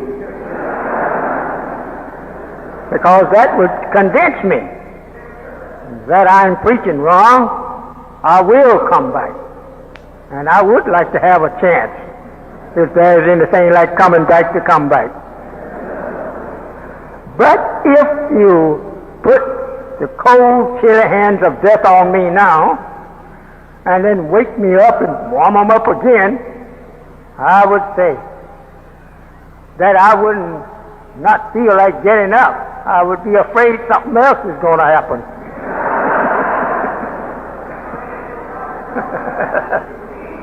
So I said, once death put me to sleep, let me remain asleep.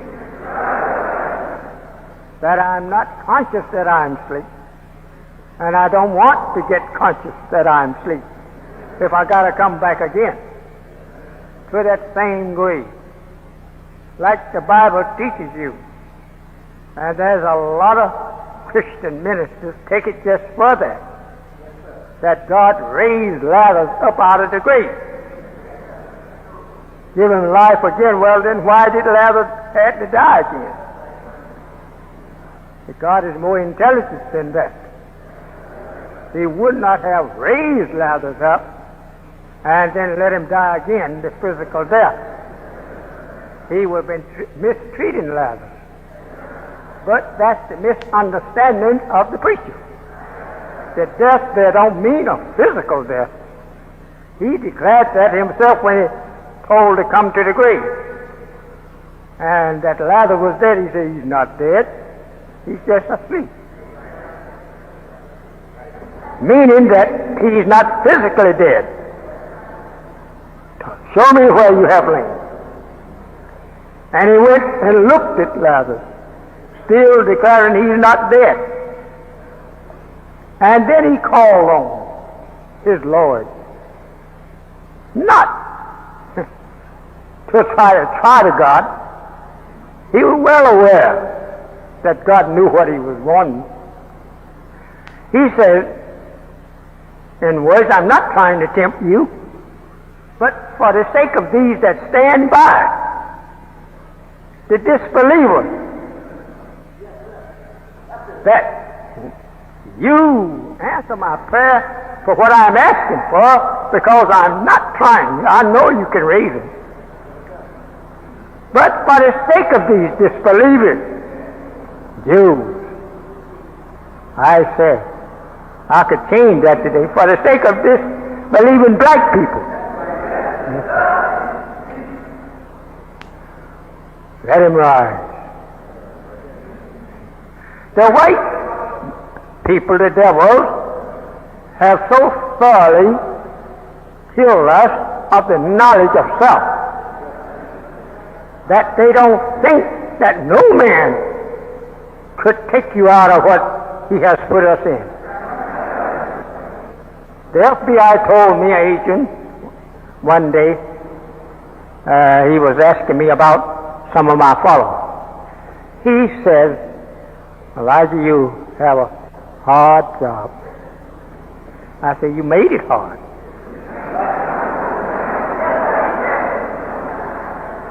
He looked at me and smiled. He said, oh, Elijah, I was not here 300 or 400 years ago. I said, but you are from those that was here 300 or 400 years ago with the same mind. He laughed again. He said, you want to just accuse us anyway, like, and we wasn't here. That was our fathers. I said, show me whether that you have changed your father's teachings to our people, are not only in a more higher way of putting a man physically, or pardon me, mentally dead.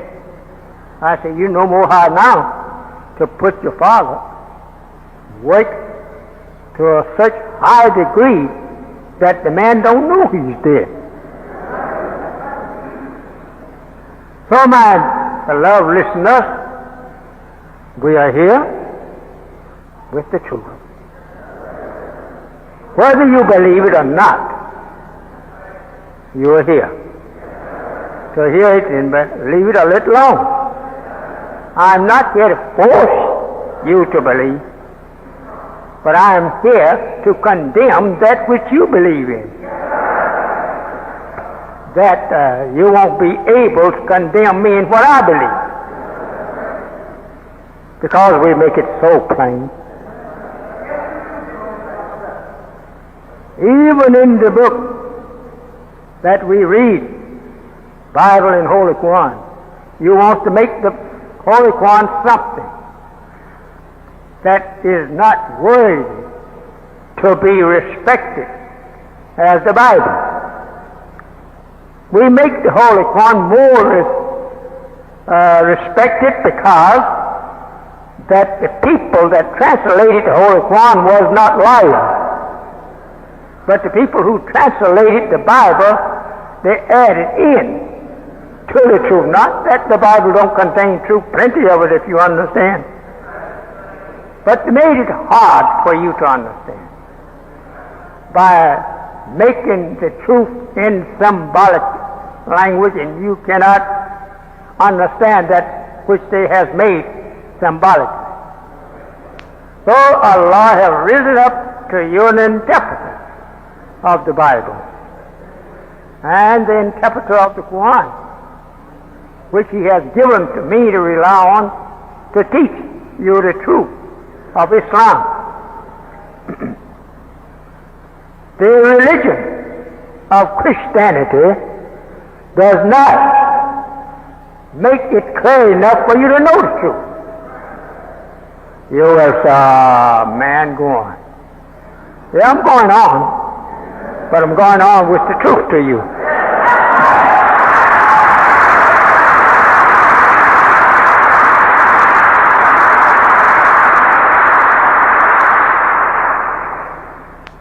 In the Bible, as I said, the truth is covered up by symbolism.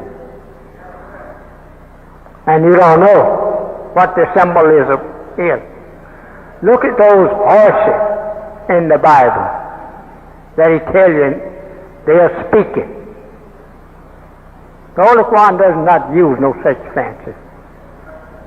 But the Bible uses all of this to blind you to the knowledge of truth. And I saw another horse come out, and on him was such and such type of rider. These are governments that he's referring to of his own civilization. But he don't want you to know the truth that it's referring to him, because the picture of it looks ugly. Then I saw another horse, a black horse, and his rider had a pair of balances in his hand. This is you and me in our time of the control of the world, that we have been robbed of the truth by balance, and that this rider is your people on that black horse. This is one thing that they don't deny, that the black man will be last. Even in his symbolism of teaching, he still is declaring that the black man will be the last. My friends, to get born and nourished into the knowledge, not the knowledge, into the civilization of the devil, the white race, you cannot realize it until you have been made right in the understanding of the truth. Then you understand then that you were subject to the knowledge of it. Well, let us move along. I'm not going to run. Hurry, you didn't run to get here when I called you 40 years ago.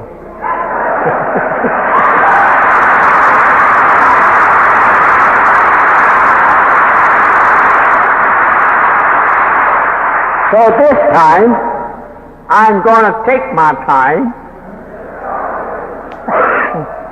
because I know what is going to take place. Allah has taught me what's going to take place in this time. Some of it I don't like to tell you. It won't make you feel so good. And so I want you to feel good while I'm teaching. Let us get back again at the time.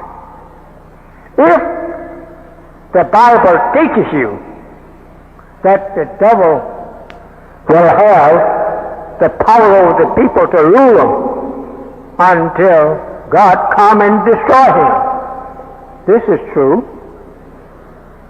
And that God prepared hell for him and the day that he was made. Think over that.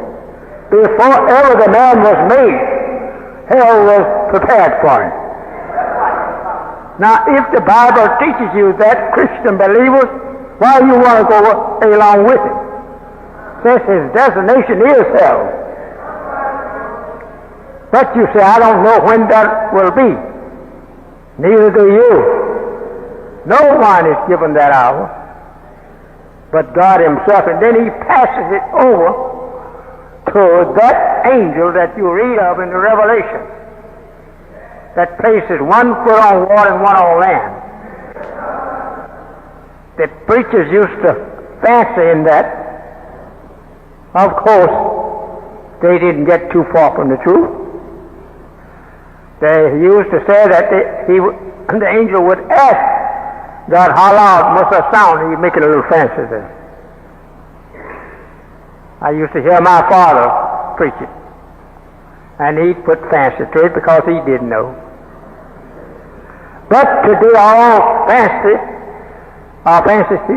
is removed, and the light of the truth must shine so clear that you cannot claim there was a cloud between you and it. This is the little boy that is talking to you now.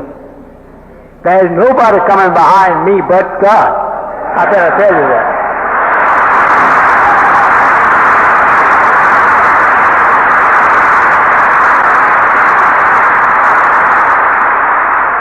I'm like it's written there, where it says in the Bible that for that great and dreadful day, I will send you Elijah, and he shall prepare the way.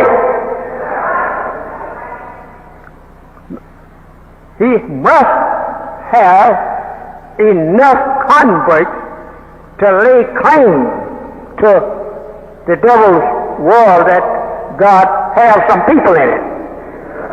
And we can't execute judgment on the enemy until we separate him. Separate the enemy from the righteous. So the first thing he did, he declared all of us righteous. How did he do that? Because you follow Satan and all that you do of evil, you've gotten it from Satan. So now Satan is to be destroyed, and God has come to take that which is not his and give him his own. Now, how are we going to escape? It's plain. What you was doing, you was following after him, the devil. Now God comes and declares you to be not one of the devils, that you are one of the righteous. You say, I haven't been right. No, you haven't. That which you was unrighteous in was not yours. That was the devil, his work. And you had no teacher to argue with the devil that his work that he has caused us to do was not our work by nature, because we are not a devil by nature. So being deceived by the devil, and we didn't know who he was, we didn't have no teacher of our own to tell us to come back, don't follow that man. He kept them away from us. When they come in the country, he kept them among himself. And we never knew any of them was here, because we didn't know ourselves. We used to wonder why these black Africans come in here and he show more respect to them than they do us. We all look alike. He was trying to keep your black brother from Africa from mixing with you to teach you some truth of that which he had lied on. That you are learning today, because as it is written in the vision of the dream of Jacob, that he saw a ladder reaching from heaven to the earth, and angels ascending and descending. Well, you didn't never understood what it was, because he had put your mind so far in spooks. Something that is not a person. It's something like air out there, form is out there of air in air. Well, you just didn't never understand. If he saw a ladder reaching from earth to heaven, and angels ascending and descending, this was people, and this is the connection link. This is what prophets, teachers of God, is one to be done, that the people in the devil's civilization come out, go up to Allah, the ladder of time and teaching. So, why Jacob saw this ladder, which means the connecting of you and I with the God righteous people that is called angels. It is true that he was looking at the end of his time, that the people he had deceived would one day be connected with the people of righteousness, and that they would be going from heaven and from the earth where they live. Today you'll find this in the Muhammad Speak newspaper on the front page over the head of it. Black man locking hands with black man. This have that interpretation that we who has been lost from the way to get to God in the heaven that he prepared for us is now coming to pass, that you can shake hands with your brother all the way around the earth. He will respect you, highly expect you if you say that I'm a follower of Elijah or believe.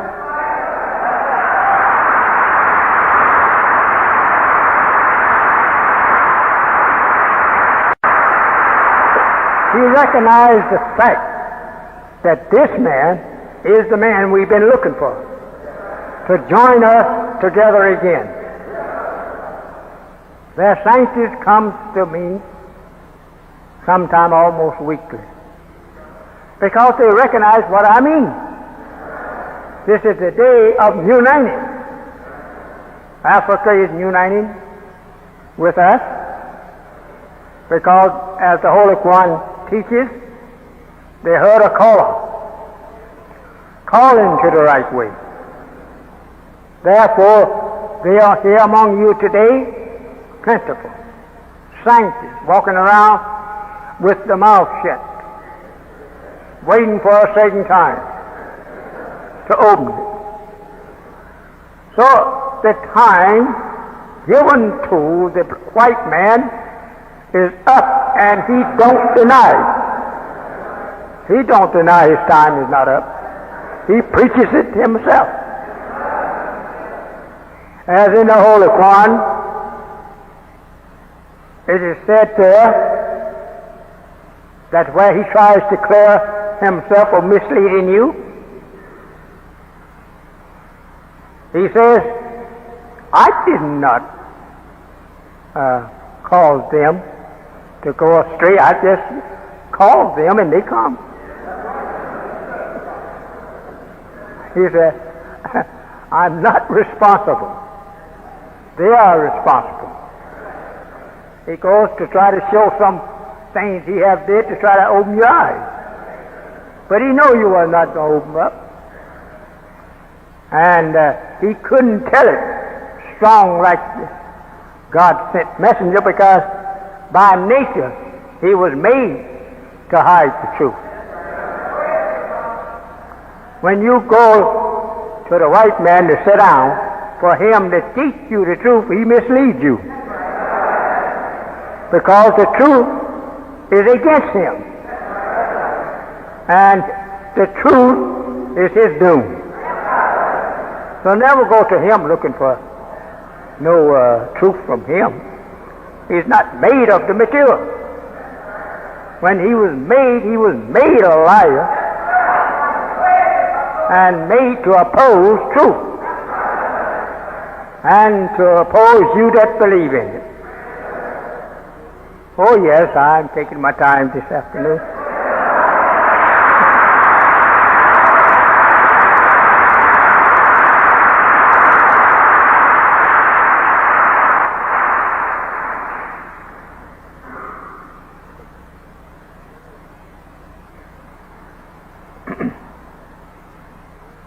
I was looking at the lift profession, how it is taught in the Holy Quran, but I don't think that you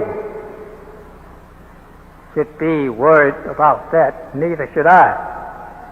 We go a little closer to the teachings of truth and how the enemy the white man hates it. The greatness of man is this subject here. In chapter 2 of the Quran, under the name the cow. This is the name of the chapter because it's teaching about the devils worshiping a cow. So they took cow for their subject. Here we read in chapter 2, 34th and 35th verse, reads like this. And when we said to the angels, be submissive to Adam, they submitted. But Iblis did not. He refused and was proud. This is the devil, white man. And he was one of the disbelievers. Now what is said here, he was one of the disbelievers, it means that there was just a stronger opposition and opposing by us here at this time as it was in the days of Adam. And when we said, O Adam, dwell thou and thy wife in the garden, and eat from it a plenteous food. Now listen what it says here now. And approach not this tree is the devil, lest you be of the unjust. We have already experienced this. Now, we have for many years followed the devil, and what he said was the truth. And now, for taking his advice, we are here now being brought up to the knowledge of the truth of this man. And that next verse reads like this. And as to those who disbelieved in the rejection of our messenger, they are the companions of the Father, and they will abide. What fire can they abide in? You can't abide in a literal fire, but the fire he is referring to is the punishment of what you will get in this life for not accepting the truth. You will be unsuccessful in carrying out that which you think you have of the truth. If it is not of Allah and the message that he gives his servant, you cannot be successful. And the Holy Quran teaches us, you want to know the successful one? This is the way it teaches. Those that believe in Allah and His Messenger, they are the successful ones.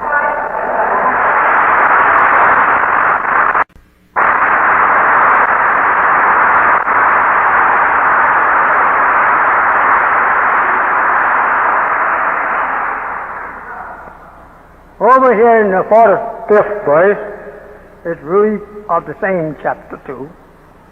It reads like this. Seek assistance through prayer. Think over that. Some of us don't never pray at all. Only when we do get in trouble. Then we are like a man sinking at sea. He never believed that Allah will help him until he's going down in the water of Allah. That water Allah made. And it can sink us as good as it can make us to feel joyful by riding on its back.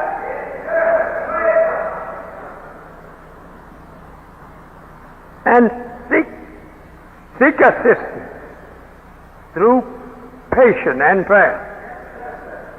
And this is hard except for the humble ones, because they don't pray.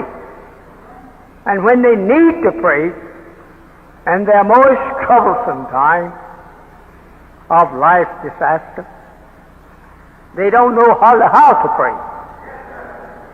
They didn't believe in Allah in the beginning. But He will call on Allah, any God that is powerful enough to hold back the power of the water to keep it from drowning. This, the Holy Quran teaches that Pharaoh did not never pray and recognize God, that He was the all-wise and the most powerful one, until he started sinking in the Red Sea, lungs getting full of water. He knew that was the end of him. So the Holy Quran teaches, then he said to Allah, recognizing His greatness and power over him, he called on him in Arabic, Allahu Akbar, Allahu Akbar. So by admitting that Allah was the greatest, after death had taken hold of his body to take him in, Allah at that moment, recognizing Him to be the greatest, whom He had opposed all his life, that He now given him an over-drink of water in which he was supposed to live by. His lungs all filled up now with water. Allahu Akbar, Allahu Akbar. Allah heard him. Think over that. He heard him, and he's taken those two words. Think over that. To make them live, in order to convince other disbelievers that if you call upon Him and recognize Him to be the greatest, He will pardon you of your sins. So He pardoned Pharaoh and caused Pharaoh to be talked about and be honored, and those who had or would have the knowledge of truth, that this king opposed opposed Moses until he had no air in his lungs to continue to oppose. But by recognizing Allah as being the greatest, that was recognizing Allah to be greater than he was. So Allah forgave him, though he was dying. But He made His name to be remembered. This time is referring only to the white man and those who willfully, after knowing, will continue to follow.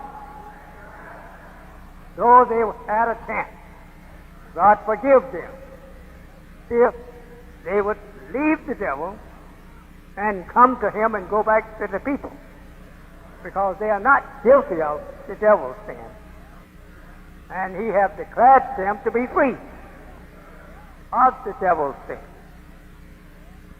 So the angel is a very beautiful sight here. He put one foot on water and one on land, so the book says, the Bible.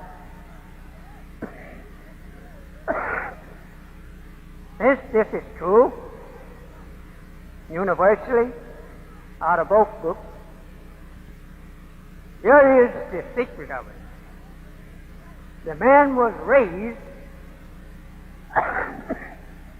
excuse me, off of the food and water out of the earth, and out of the water he ate food to survive. So the angel is cutting them off from both. He puts his foot on land and on water too, because without either one of these you can't exist. So his left feet, the book teaches us, and his left hand and his right hand and his right foot, the right hand and the right foot hanging on water, and the left foot hanging on both water and land. So there must be a division made now. Since you've gotten your life out of both, I have to declare that the time that you was to feed from both is up. Time, know now, will soon know no more. The time given to the enemy is up, and it won't be known anymore. God is declaring that he won't exist in no form, nor will his way of teaching the people will exist. So he's got to go, he and all his work.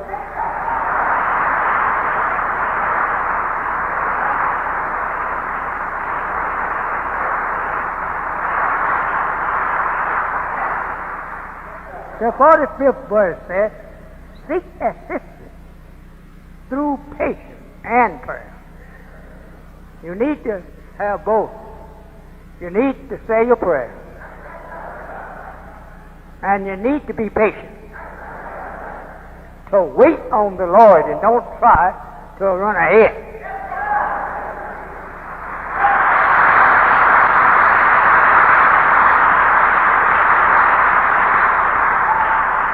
Because you can't be the head runner. You'll run into something that you cannot put out of your way. Very beautiful.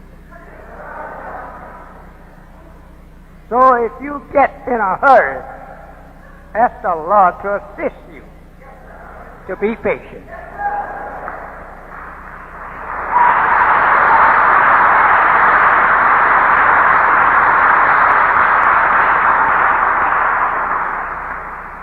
In the 46th verse of the second surah here, in Arabic, they call a chapter surah in the Quran.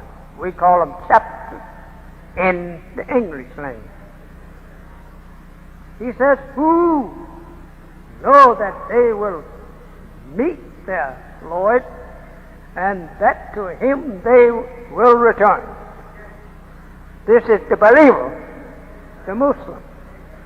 They know that they again will meet with their Lord, like the Bible teaches too. Because he came to them, they recognized him to be God. And he put the faith into their heart to continue to believe, like oil is put in a burning vessel to keep light. So therefore you 5 wise and 5 foolish have a place here in this. Those who know that the bridegroom was coming, they kept their lamps burning. And those who didn't believe it, they let their all burn out. And the noise was made, here is the bridegroom, go out to meet him. These were surprised, because their belief had gone out. And they had no belief that he was coming back. Just like all went out of a lamp, and that they all have no more power to give light. So that's the way it was with half of these who started out. All had oil. All had the faith. But it went away from them. As the Holy One refers to this kind of time of those who turn hypocrite, time came prolonged and hearts hardened. That shows you how the people love this world. They can't have patience to wait too long for an execution of it by divine. So they get unhappy and restless, and they say something similar to what we find over here in the Bible. In Paul's epistle, he says, they would say, why have we walked mournfully? And the wicked, meaning those that is not doing this, they are happy. And here we going around mournful looking. But the Lord heard this saying. And the Bible says, when he write up his people, those that was afraid to turn back into the world, he said, those will be his. These will be mine. When a man is brave to break the law of God, which is good, then he's defying God to bring about his execution to him for breaking the law. Because he's disregarding it and he don't like it. And he goes back to the enemy of God to join up with him again. Then when he sees the approaching doom, he will want to go back in and join up with God. But Allah is not cheap. He is self-independent.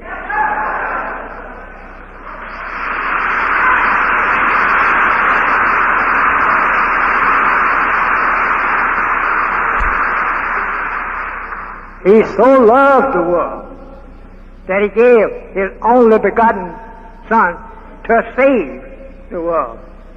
Wrong. God never was so foolish to give the best angel to save the wicked. This only begotten Son means he is the only one that was raised from the mental death and was prepared by God by teaching him how to teach the people to bring them back to a mental life.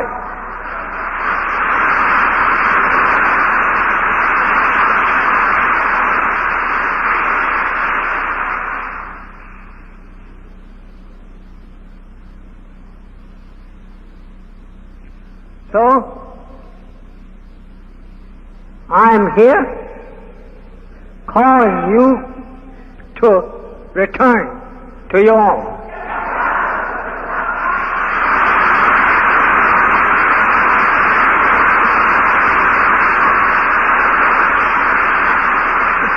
What's wrong with your own that you don't like it when you are the beginning and the end of this world? You begin this world from making it from you and me.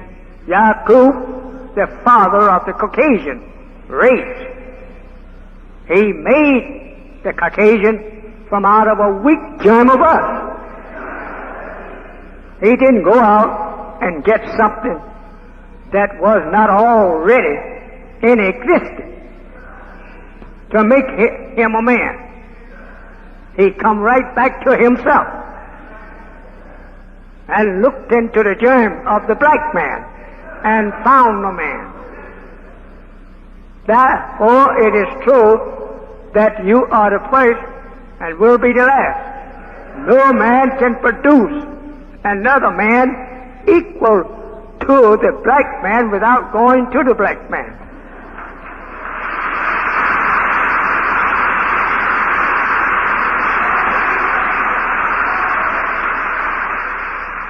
As we go along, you will notice that we're leaving nothing to be explained.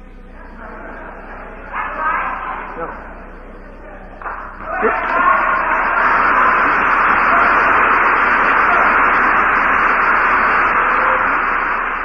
If you would ask me questions after I'm ready to dismiss myself, remember now that you don't ask the question that I have already answered.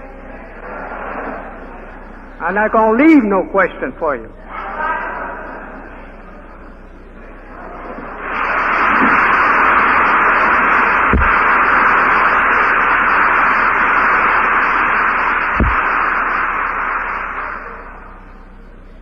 Allah warns us here in the 44th verse of the second surah chapter. He says, do you enjoin men to be good? Do you enjoin men to do good? Or in words he said, do you teach other men to do good and neglect your own life? Do you enjoin men to be good and neglect your own souls while you read the book? You read the book. It teaches you to be good. Bible and Holy Quran. And then if you don't be good while teaching others to be good, you will be the loser and they will be the winner. Because they did good, they believed in it. But you being the preacher of good and then neglect to be good yourself. I'm saying this, did you think just the name was going to save you? No. You have to be saved by works. Your work will save you. But not telling others and you not doing your own teaching yourself. Very good. He draws our attention to some acts of Israel. O children of Israel, call to mind my favor which I bestowed on you, and be faithful to your covenant with me. A covenant is agreement. I shall fulfill my covenant with you, and me alone should you fear. There is no God to fear beyond God. He is the chief of all gods. I am the Lord thy God, he says to Israel, and me alone should you fear. And do not set up another God besides me.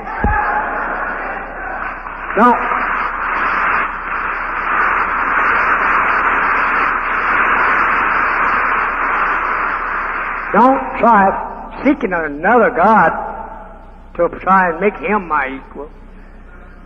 Yeah. The devil is powerful all right enough, but he's no equal to me.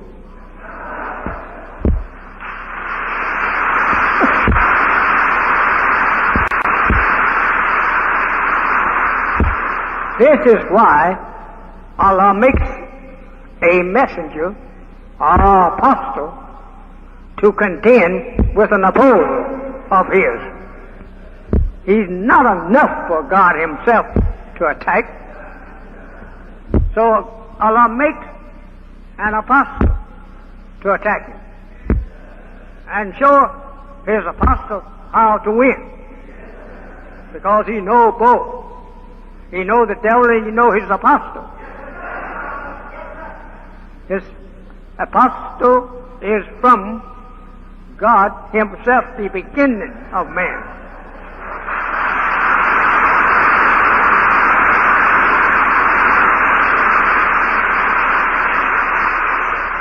From this, he makes the apostle aware of all the arts and all of the attacks of Satan, all of his arguments, then give him the knowledge how to refute the enemy's arguments.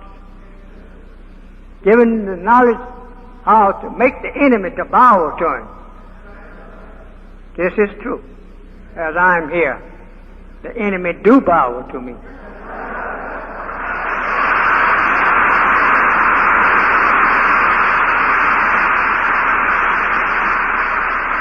I'm going to tell you this as the time is up. I'm put here, and the answer to what you read in the Bible that Jesus said of himself, that he would get done whatever he will, and whatever Allah will, they both work together in the will. For a little you think of it, I'm just like that. Whatever I will, Allah will make it to come to pass.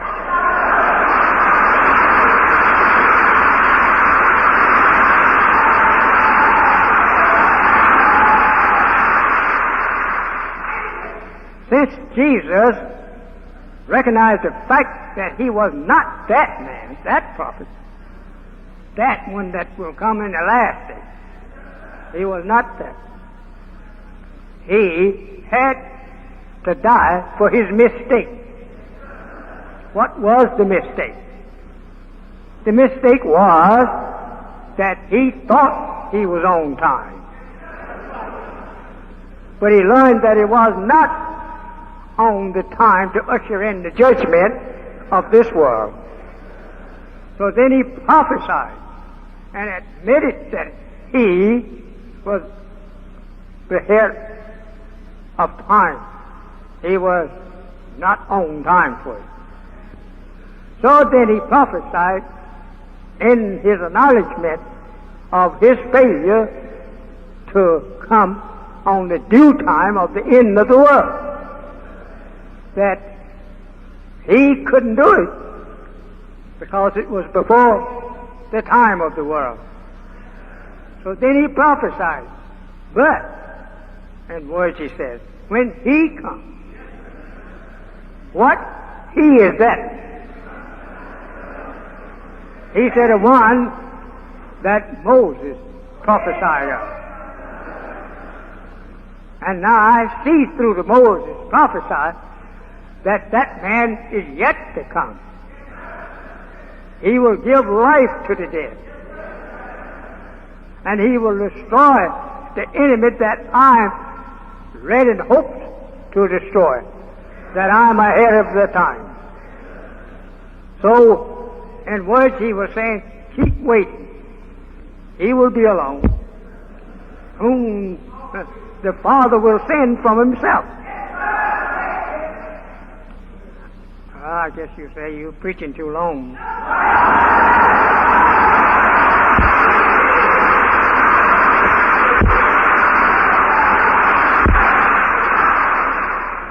But when you go to analyze what is written, it takes you longer to do that than the writer. The writer could soon write it out, but he didn't know what he had wrote. So, I say, my beloved listeners, that it takes more time to untangle the entanglement than it did to tangle it up.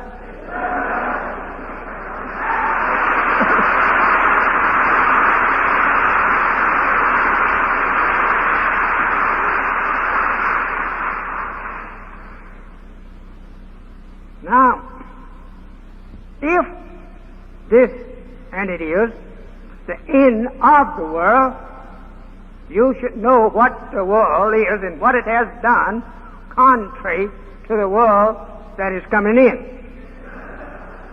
So that you won't later say, I didn't see nothing wrong with the people. And that if they said they was wrong, why didn't they prove this? Why didn't they prove that? Well, we're here to prove it.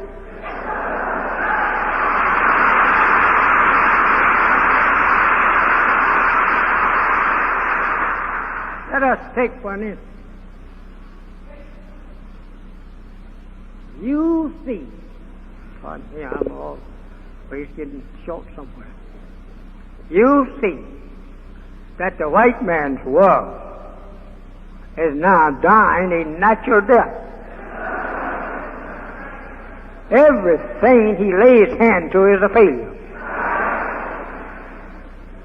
If he were ruling in righteousness according to the teachings of the prophets of old, he would be prosperous instead of being unsuccessful, even in that which he has prospered. He has prospered and been successful in his wicked way. So now a righteous one comes, which is an enemy to the enemies of evil. He sets up his kingdom on the very base of righteousness. He gets a servant to champion his world and makes him so firm that he is declared to be like a rock, a stone that is capable of breaking up stones. That if a stone falls on that stone, it will break to pieces.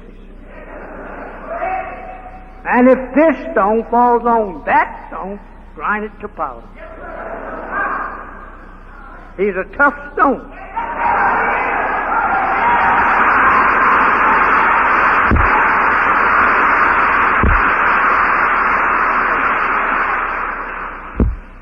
So if you have a stone that you want to build on, get one that won't crack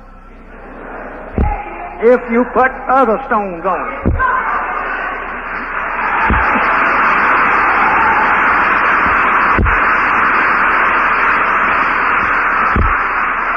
So the Bible says, symbolizing the man in a stone, he said, he's a stone that is a tried stone. We don't make no mistake that stone won't stand up and hold the weight. We have already tried it.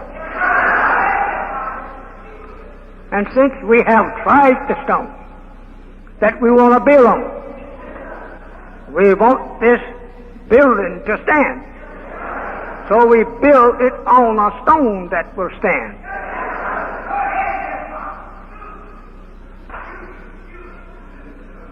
I'm not here just to preach to you John went to Nineveh, but I'm here to preach you why the trip was made for Jonah.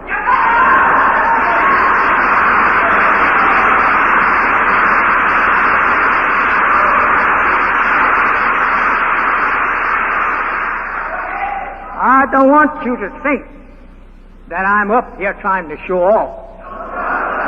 I'm up here doing my work that God sent me to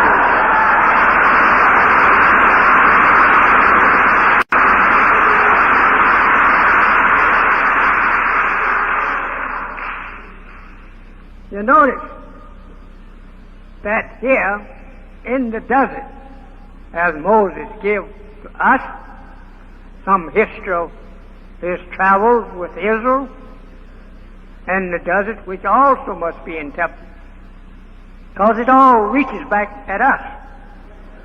And if we don't know why he was out there in the desert doing what he did, that it is a history made to reach us here today, we must prove it. So, what I'm telling you is what he prophesied. He said, the Lord thy God will rise up from among your brethren, a prophet like me. How is he like Moses?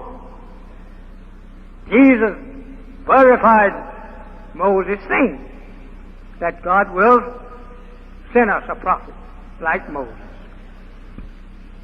Well, number one, Moses went after a people that had been deceived by a people. He got the hold to Pharaoh, who was an enemy to Moses and his people. And so in this history, it gives us more light on the last messenger and his work. I'm not going to preach that sermon now. I'm just catching up as I go along.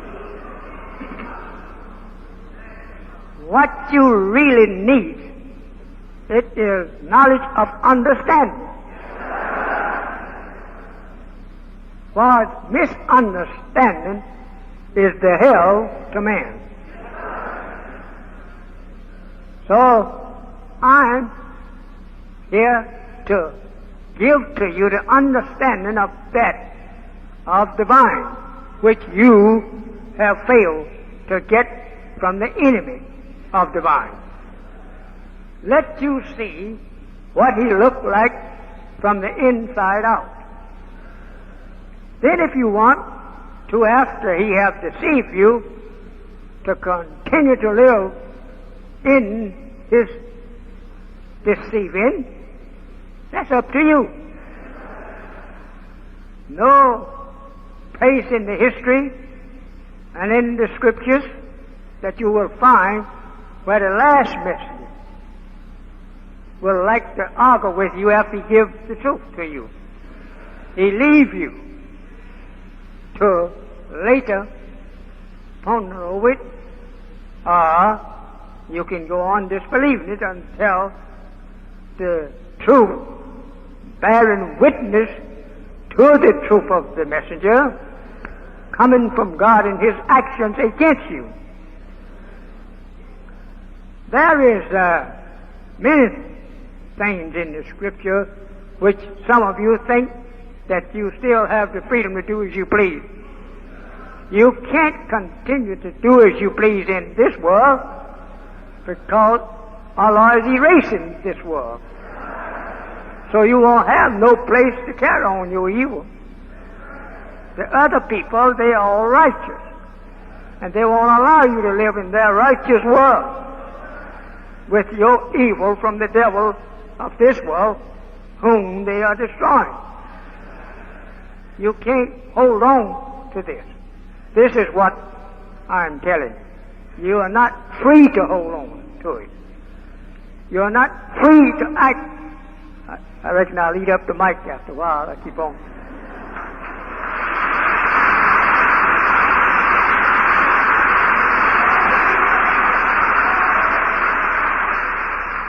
This is a free world, granting you the freedom of doing like this world do. Now, the next world coming in, you won't be free to do anything you want to. You will have to do just one thing that world rules, laws, and regulations bring to us.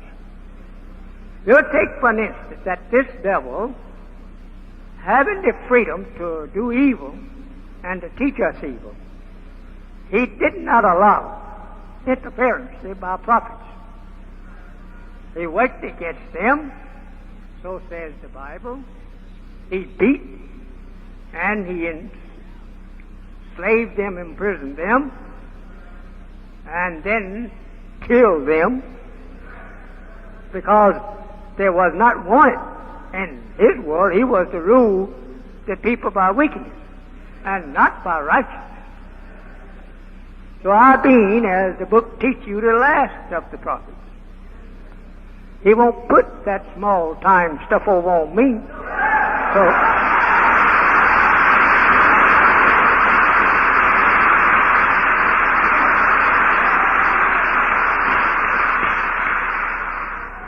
Because Allah have caged me in His mercy and protection. Therefore, you can't get to me no more than you can get to God. And the way of doing harm.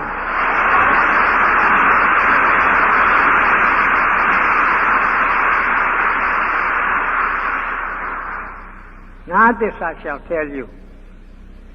He have made me like Himself.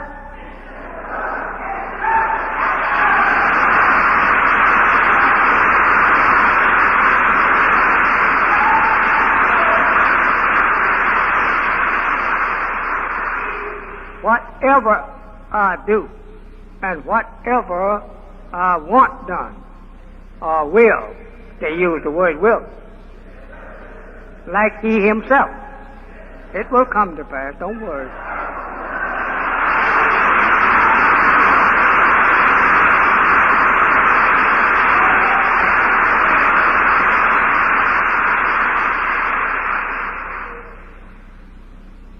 This is just as much important as I'm teaching you the knowledge of him, the devil, that you should know the teacher.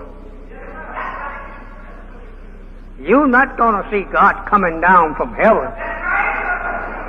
and stand here beside me to verify. Yeah, where the verification comes from Him.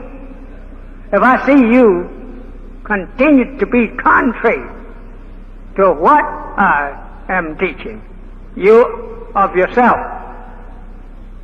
and the will of God, that will is in me too. You see? And if you fail, Allah will let my will be done on you.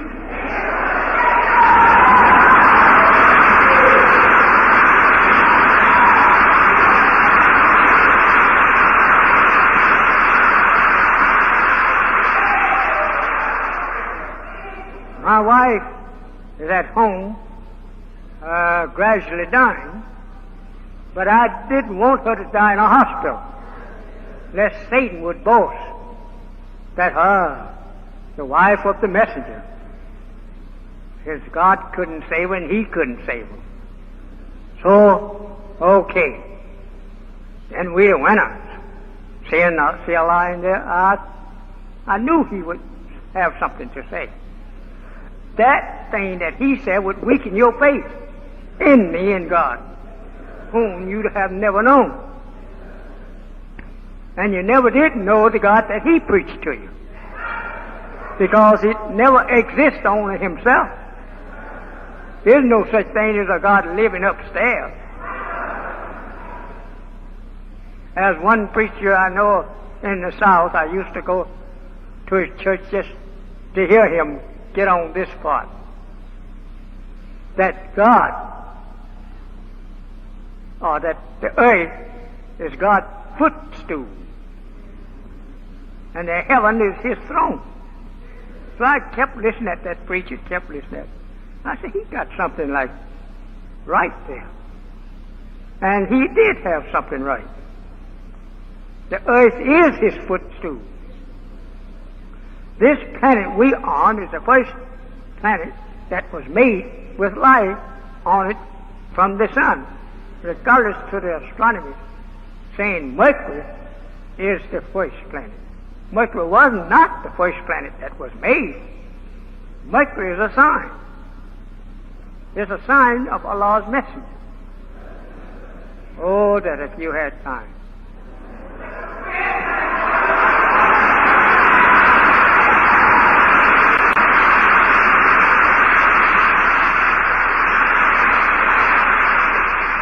The planet Mercury is so close to the sun that the astronomers think that no life could exist. There it's too hot. Suppose now that we would be drawn through the atmosphere of the earth to the sun through cold that is so terrific that we couldn't live in that cold. The cold is always near and surrounded by a planet of light. You get where there is no such thing as a planet to mar the atmosphere with its water. You are getting into an altogether different universe to the one you come out of, because you come out of a universe around your earth saturated with water. When you get into a dry space where there is no water to chill that space, you can't tell nobody what that space feels like to you, since you are made of water. So you've got to put on something to shield yourself from being destroyed by dry space. Let me keep on. I'm not going to teach astronomy on that to you, as God have taught me most everything I see, most everything I see, and most everything I hear. He have taught me that. Did you not remember reading in the Bible in Psalms where David says that God had opened his ears and that to make him to hear, and his eyes to make him to see? These two factors of man, David picked up on it, and God taught it, even to the knowledge of birds and their language. He told me that he went in Africa, in the jungles, and learned the language of the birds. So I thought over this, and I smiled. I said to myself, well, when is you going to teach me the language of birds?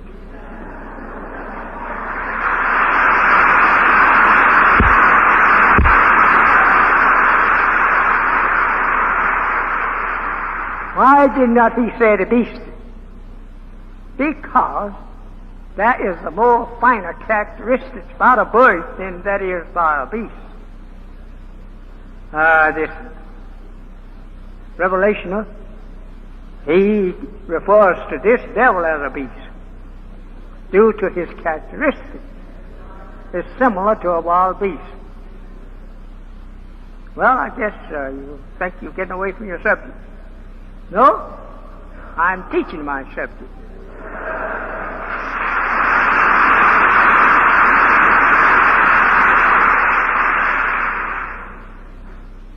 If you don't know the messenger who brought the message from God, how can you learn the sender? You've got to learn the messenger and his message, which he has brought to you, all but forcing you to listen, to learn the sender, God himself. You think that I'm stepping out the way when I say that I am sent from God. The people of earth been hearing that ever since that they made an enemy to man for 6,000 years. And that I'm only verifying what the others said. I verified them, and they have verified me before I was born. And after they prophesied that Elijah will come and must come, he must come. Why? He must come to make a new path for his people. They're in the wrong path. That path they're in is a crooked path. The people don't live upright in that path because it's so crooked. like the snake, serpent. The snake is so crooked that you got to follow his trail around to find out where he went. You couldn't stand at the end of the line and look straight down the trail or the track that he made while he was crawling. You had to follow. Because that curve there is subject to turn anyway. Right?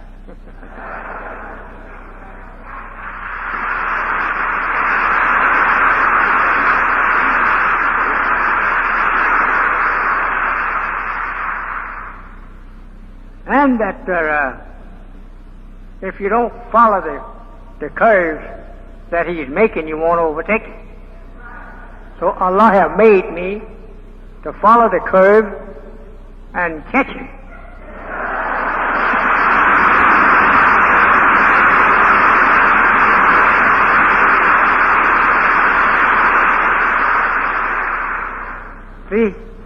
Theology of time. What time? The devil's time. Not our time. They didn't put up a clock for us. The timepiece that was given to us, it don't never run down.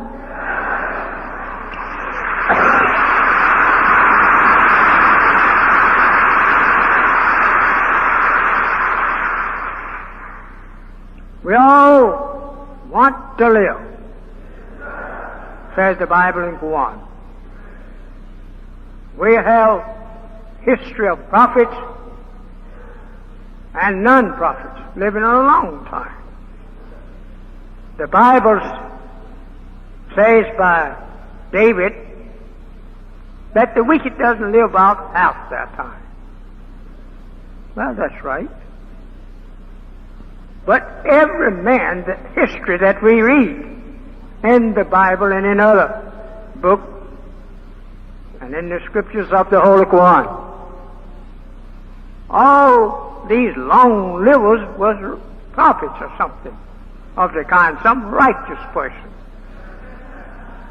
Not a wicked person, but righteous, because the wickedness of the wicked destroys the wicked man. Because by nature, man was not made to destroy himself unless he be guided by a destroyer. We die quick under the guidance of the white man, because that he comes here to live for just a few days and go. Oh yes, brothers, I'm going to let you go after a while.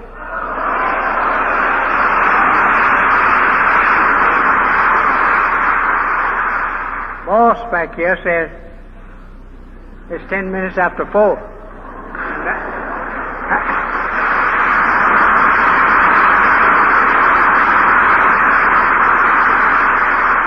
And that I've been going for an hour and a half. Well, look like to me we're getting a new time fixer. I thought I was the boss of my time here. But I'm getting to learn that I have a boss too. I feel pretty good, brother, and I don't feel like I've been teaching for 30 minutes.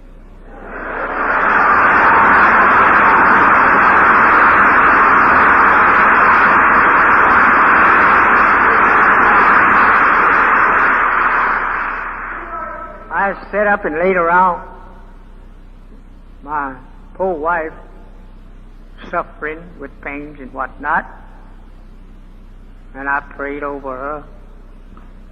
And so I don't care anything about too much sleep, no way. God didn't make me to sleep very long. He told others that was there listening at it. He said he will be like myself. He said about a couple of hours will be sufficient for him to sleep.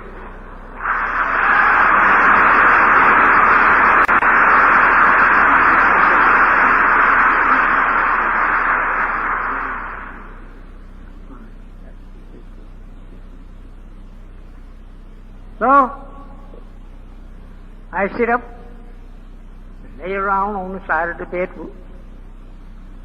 honoring her in her helpless state of sickness. So I noticed, would sleep sound as long as I was laying around on the bed or sitting there where she opened her eyes and see me. So I hated to leave out for the sake of one to sleep and rest. What kind of sleep and rest did God prepare for me? He didn't prepare no sleep and rest for me. No. If I'm to be like Him, He don't have no rest. He worked night and day. And I have to work night and day.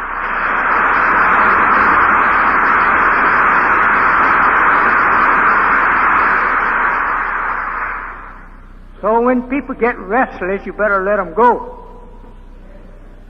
Don't they turn to be something else that you'll have another job to do. Of course, I'm not talking about brother back here. He just feels for me because he thinks I'm not too well. But he don't know.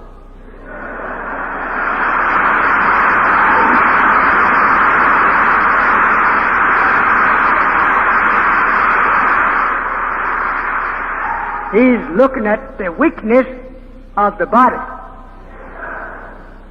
And I'm looking at the strong faith of the body. That it can sustain the body. Strong belief in the security of you. Security of the power of God. You can't get too weak because weakness did not bring us into the world. Someday I'll come in the MGT and the FOI class, and if they ask me to tell them what I meant by this word, I will teach it to them.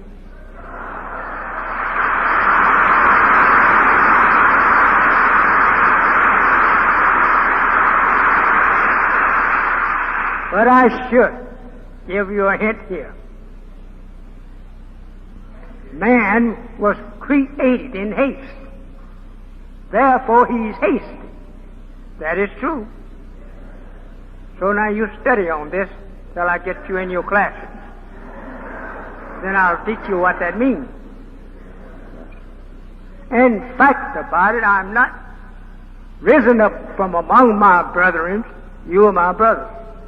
I'm not risen up among you into the knowledge of divine to not be able to answer to that physical fact, because it is true. And you will bear me witness whenever I explain to you that that couldn't be nothing else but the answer. This is mentioned in the Holy Quran, that Allah created you, and then He make complete you. But the man that was made from us, he was created in haste. His time is short. He must hurry and get busy doing his work. But this is not quite the answer yet. And I can't answer it here, but I'll answer it in your classes or to your teacher. So the brother, I think, is getting hungry, and I'm so full and nice.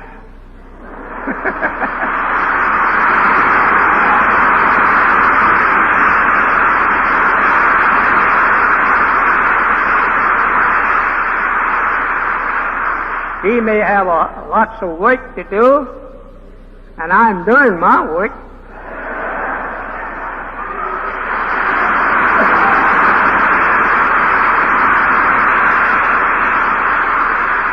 Today I had many subjects to sketch on with you and show you the truth of them.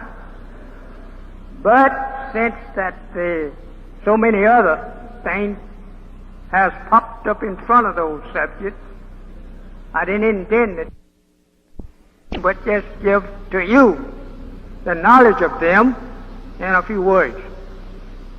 So since the time the brother thinks is closing up, that I should keep standing up here is up. That I should go ahead home and teach you again. I said to you, my beloved brothers and sisters, I'm not going to say beautiful brothers and sisters. You can't be beautiful until you accept Islam.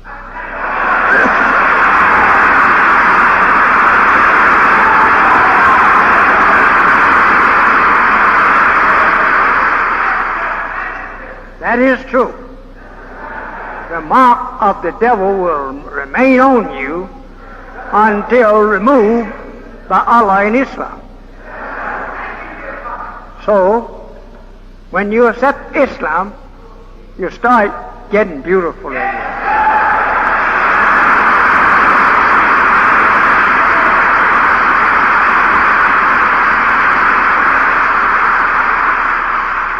And we love to be beautiful because I see you all the time at the glass.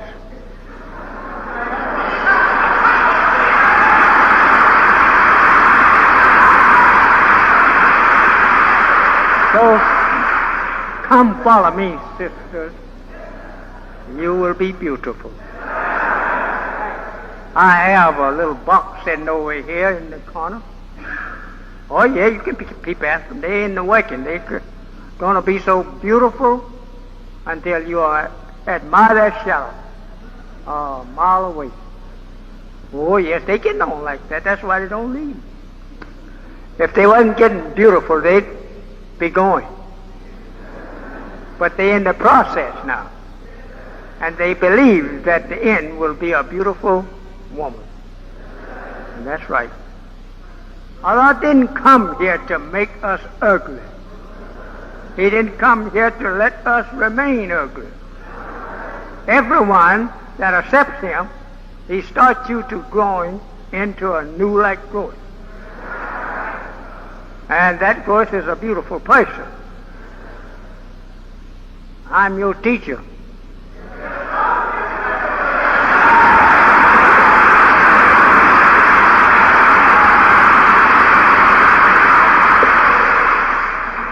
Wait and see what I was going to say. Maybe you wouldn't be clapping. Yes, you was clapping right. So you watch me. If I grow in ugliness, who said you was pretty?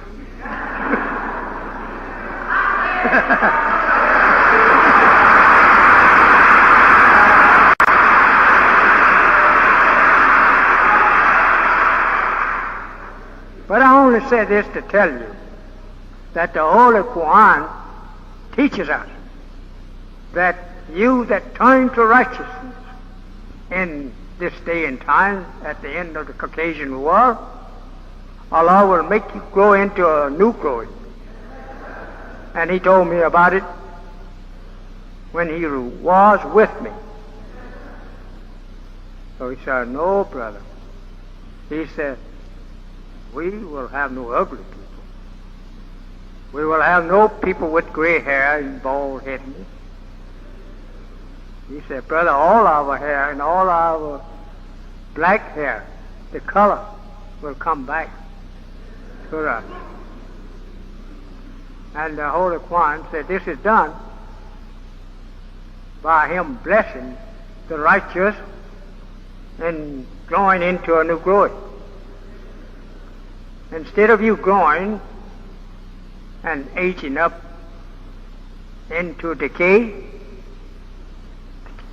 stops on the other side. No more decay. He told me, he said, we will look the same as we were when we were 16 years old. And that we keep that same look, beautiful and tender, as we find in David. He wanted to wanted to God to turn him back into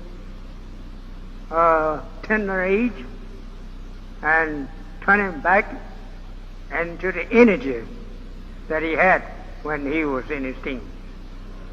That he referred to it as a young goat, so he could run, leap, and jump. Well, all of this he proved that we will be just that. And the Holy One teaches us that the hereafter is something to be prayed for and desired. You don't say, just like that, but as you move on in days, months, and years, you're becoming a different person altogether.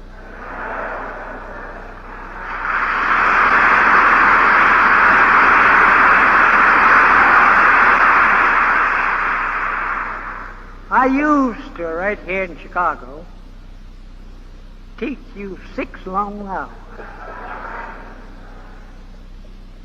Sometime I would double it. I remember once out in Robin, Illinois, I doubled it. I started teaching there in the town hall at 7 o'clock that evening and dismissed the people at 7 o'clock the next morning.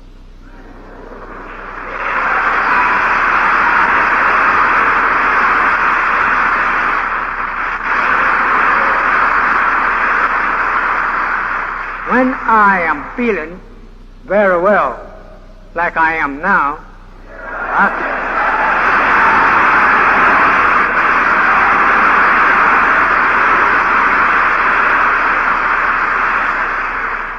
I would teach you all night and all day.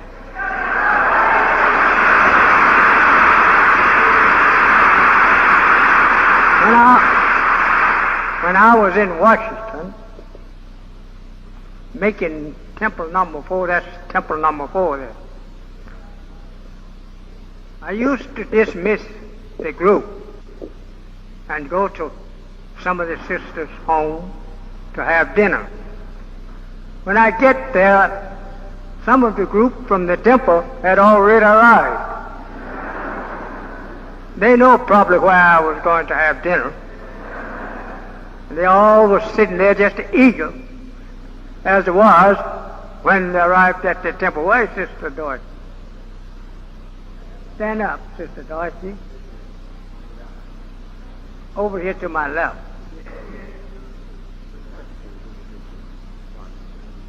Over here in the box. This sister, she used to work in the secretary work there at that time. So I love apple pies. So when I would get to her house that evening, she'd probably have me a nice, beautiful apple pie. So then I would try to go for it, along with some lamb she had roasted. And here comes in the whole temple, almost there.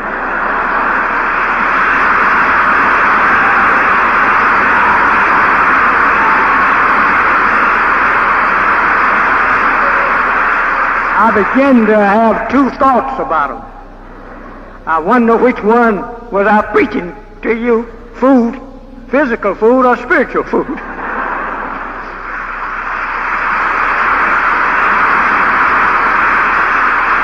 This sister standing here is the sister of the brother that is now my son-in-law. And she was a wonderful and a faithful sister.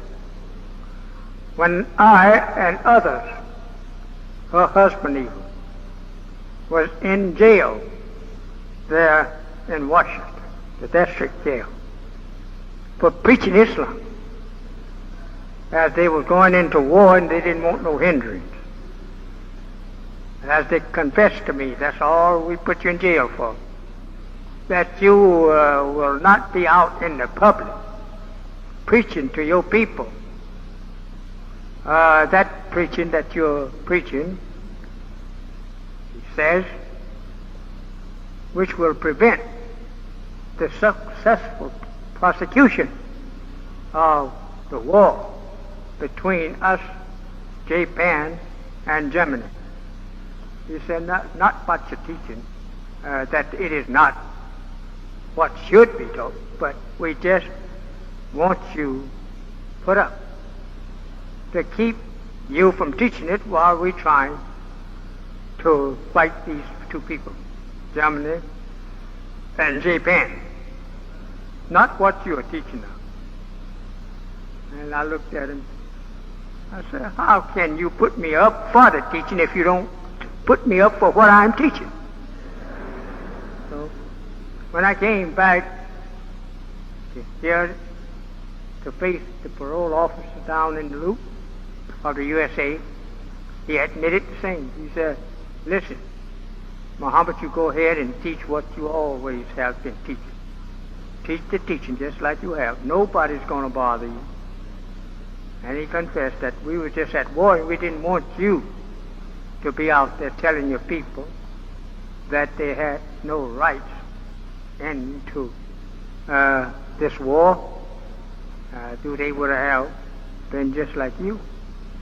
And nobody would have been able to go through the war like it should have been gone through, as it should have been gone through with. Well, my brothers, I guess I have to obey the boss. He keep on standing back there frowning. I don't know what he frowning for, whether it's hunger. He may have a call by himself that it's time to come and feed the body before the spirit go out.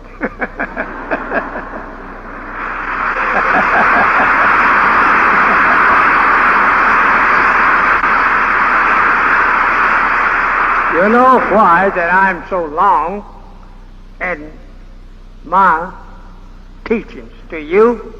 You never have heard it before. And to try to untangle the snake that have gotten himself caught up, or rather we caught up with him. And he swallowed us so deep that it takes us a long time pressing his body to push us up to his mouth to get us out of it.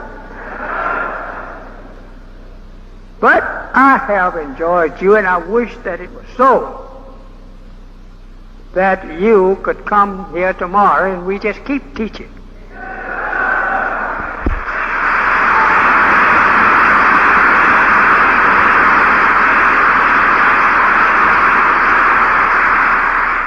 You're going to be surprised at what you have not learned of the knowledge of self and others. You're going to be surprised. If Almighty God, Allah, makes me to be able enough as I am now, I will be back here Sunday, next Sunday.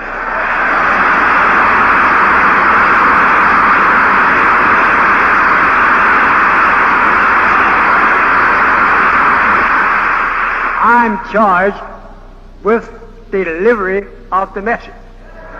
Not a one of you is charged with that, because the message was given to me. And if I have 40 million helpers, every one of them is helping. Not that they are responsible for the message. If you read the Quran and Bible, I'm the only one God will hold responsible for you not getting the truth. Because He gave me the truth, and the way He gave it to me, He gave it to me like a flowing spring, or like a flowing fountain. The fountain have enough drink in it to give everyone drink that come to drink. You don't need a new fountain. Just try and drink up what this fountain will.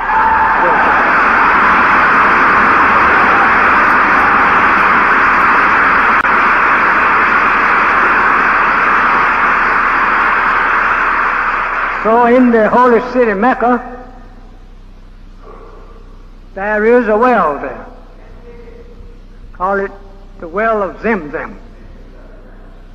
It also, its name means one forever, and that the righteous drinks this literal water, but they shall drink the spiritual truth from Allah, in which they will never be able to get to the end of it.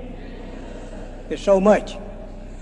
Now that this sign here is a sign of the truth that the messenger brings to you. Yes, sir. He is the well himself. Yes,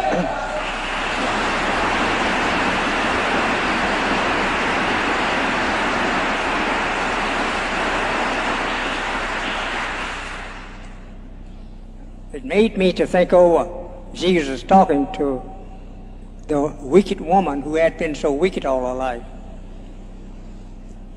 She was a woman that was filled with adultery, and that she married one husband after another. Of course, she would not be anything today if she was here. She'd laugh at her 7 husbands being a small beginning. But I'm not going to go into the interpretation of that. But I will some day when I have more time. But that well there, I drank out of it myself. It's water that is very light and easy to digest in your body and my body. I tried it. Little boys come around serving you with it. They expect you to give them a little something. And so I kept reaching for another cup. I wanted to know whether or not that this water was really health water and would not have any effect on your body. So I kept drinking cupful after cupful. When I left from there, my stomach felt just as light as it did when I came there. I said, that must be the well that you drink out of, and you don't need to be thirsty, because you can drink a plenty of that water and it don't lay heavy on your stomach. Of course, the spiritual side of the teaching of the well never go dry in the Bible and hold up one board. That it is referring to the spiritual well of God. So I'm going to get out of here and go home just because I feel good, that I don't stand up here and well, that good feelings of yours. You know, we go so far at a thing, then we begin to settle down in it. Then we don't need to be called to come to it, then we are already in it. So you have been listening to me for quite a while, and so I'm going to now to turn you back over in the hand of our assistant minister to let him see whether or not that you brought him anything other than just preaching. That the man can't preach if he get hungry. But I'm so happy that Allah made me feel well today to talk to you.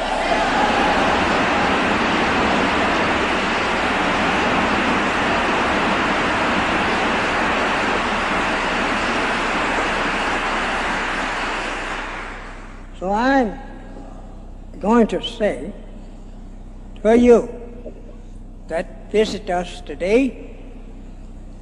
I love you so well. If I had a table for each one of you, I would tell the brothers to put the food on it.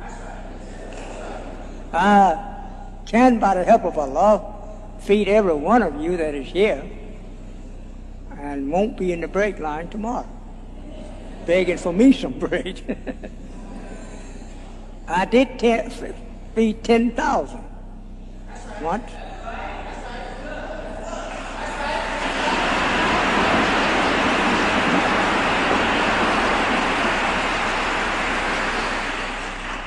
And I still can feed 10,000.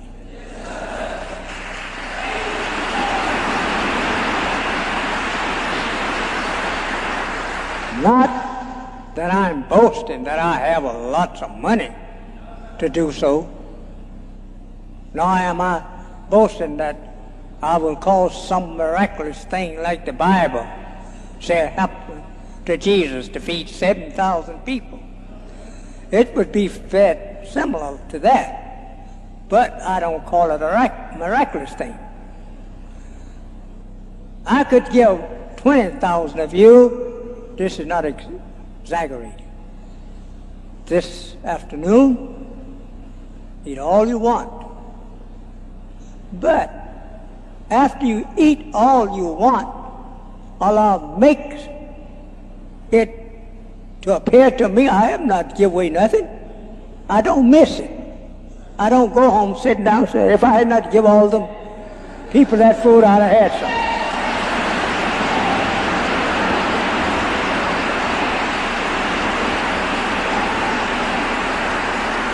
So this is true. I never miss nothing I give you. Nothing. So I thank you.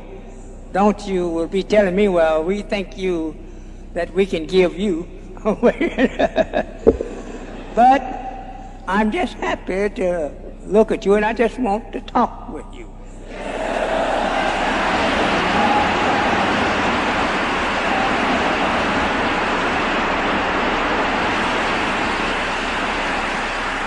First, I want to say to all of you teachers of any other organization other than Islam, and if it's Islam, I thank Allah for you being present this afternoon to hear what Elijah Muhammad have to say. And if you want to question me, plenty, all you want to write me at 4847 Woodlawn, 4847 Woodlawn, 4847 Woodlawn.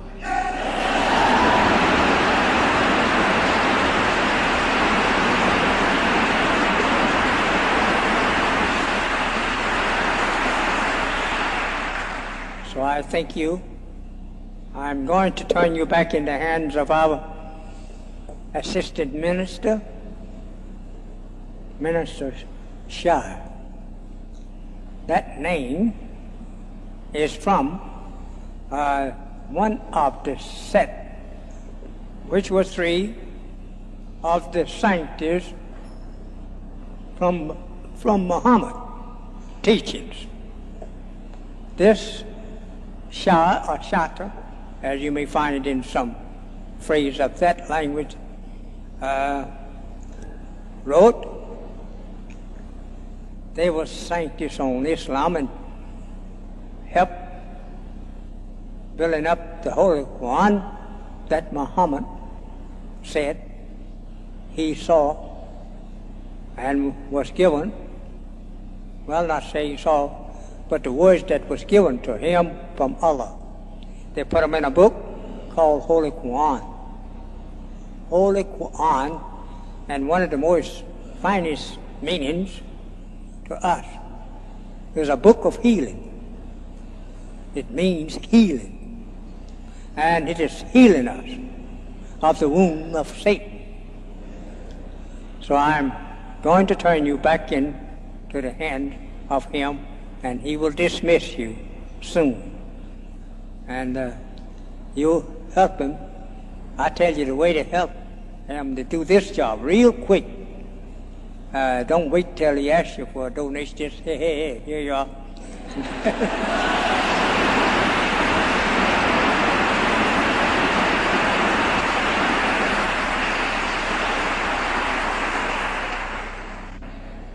So let us stand.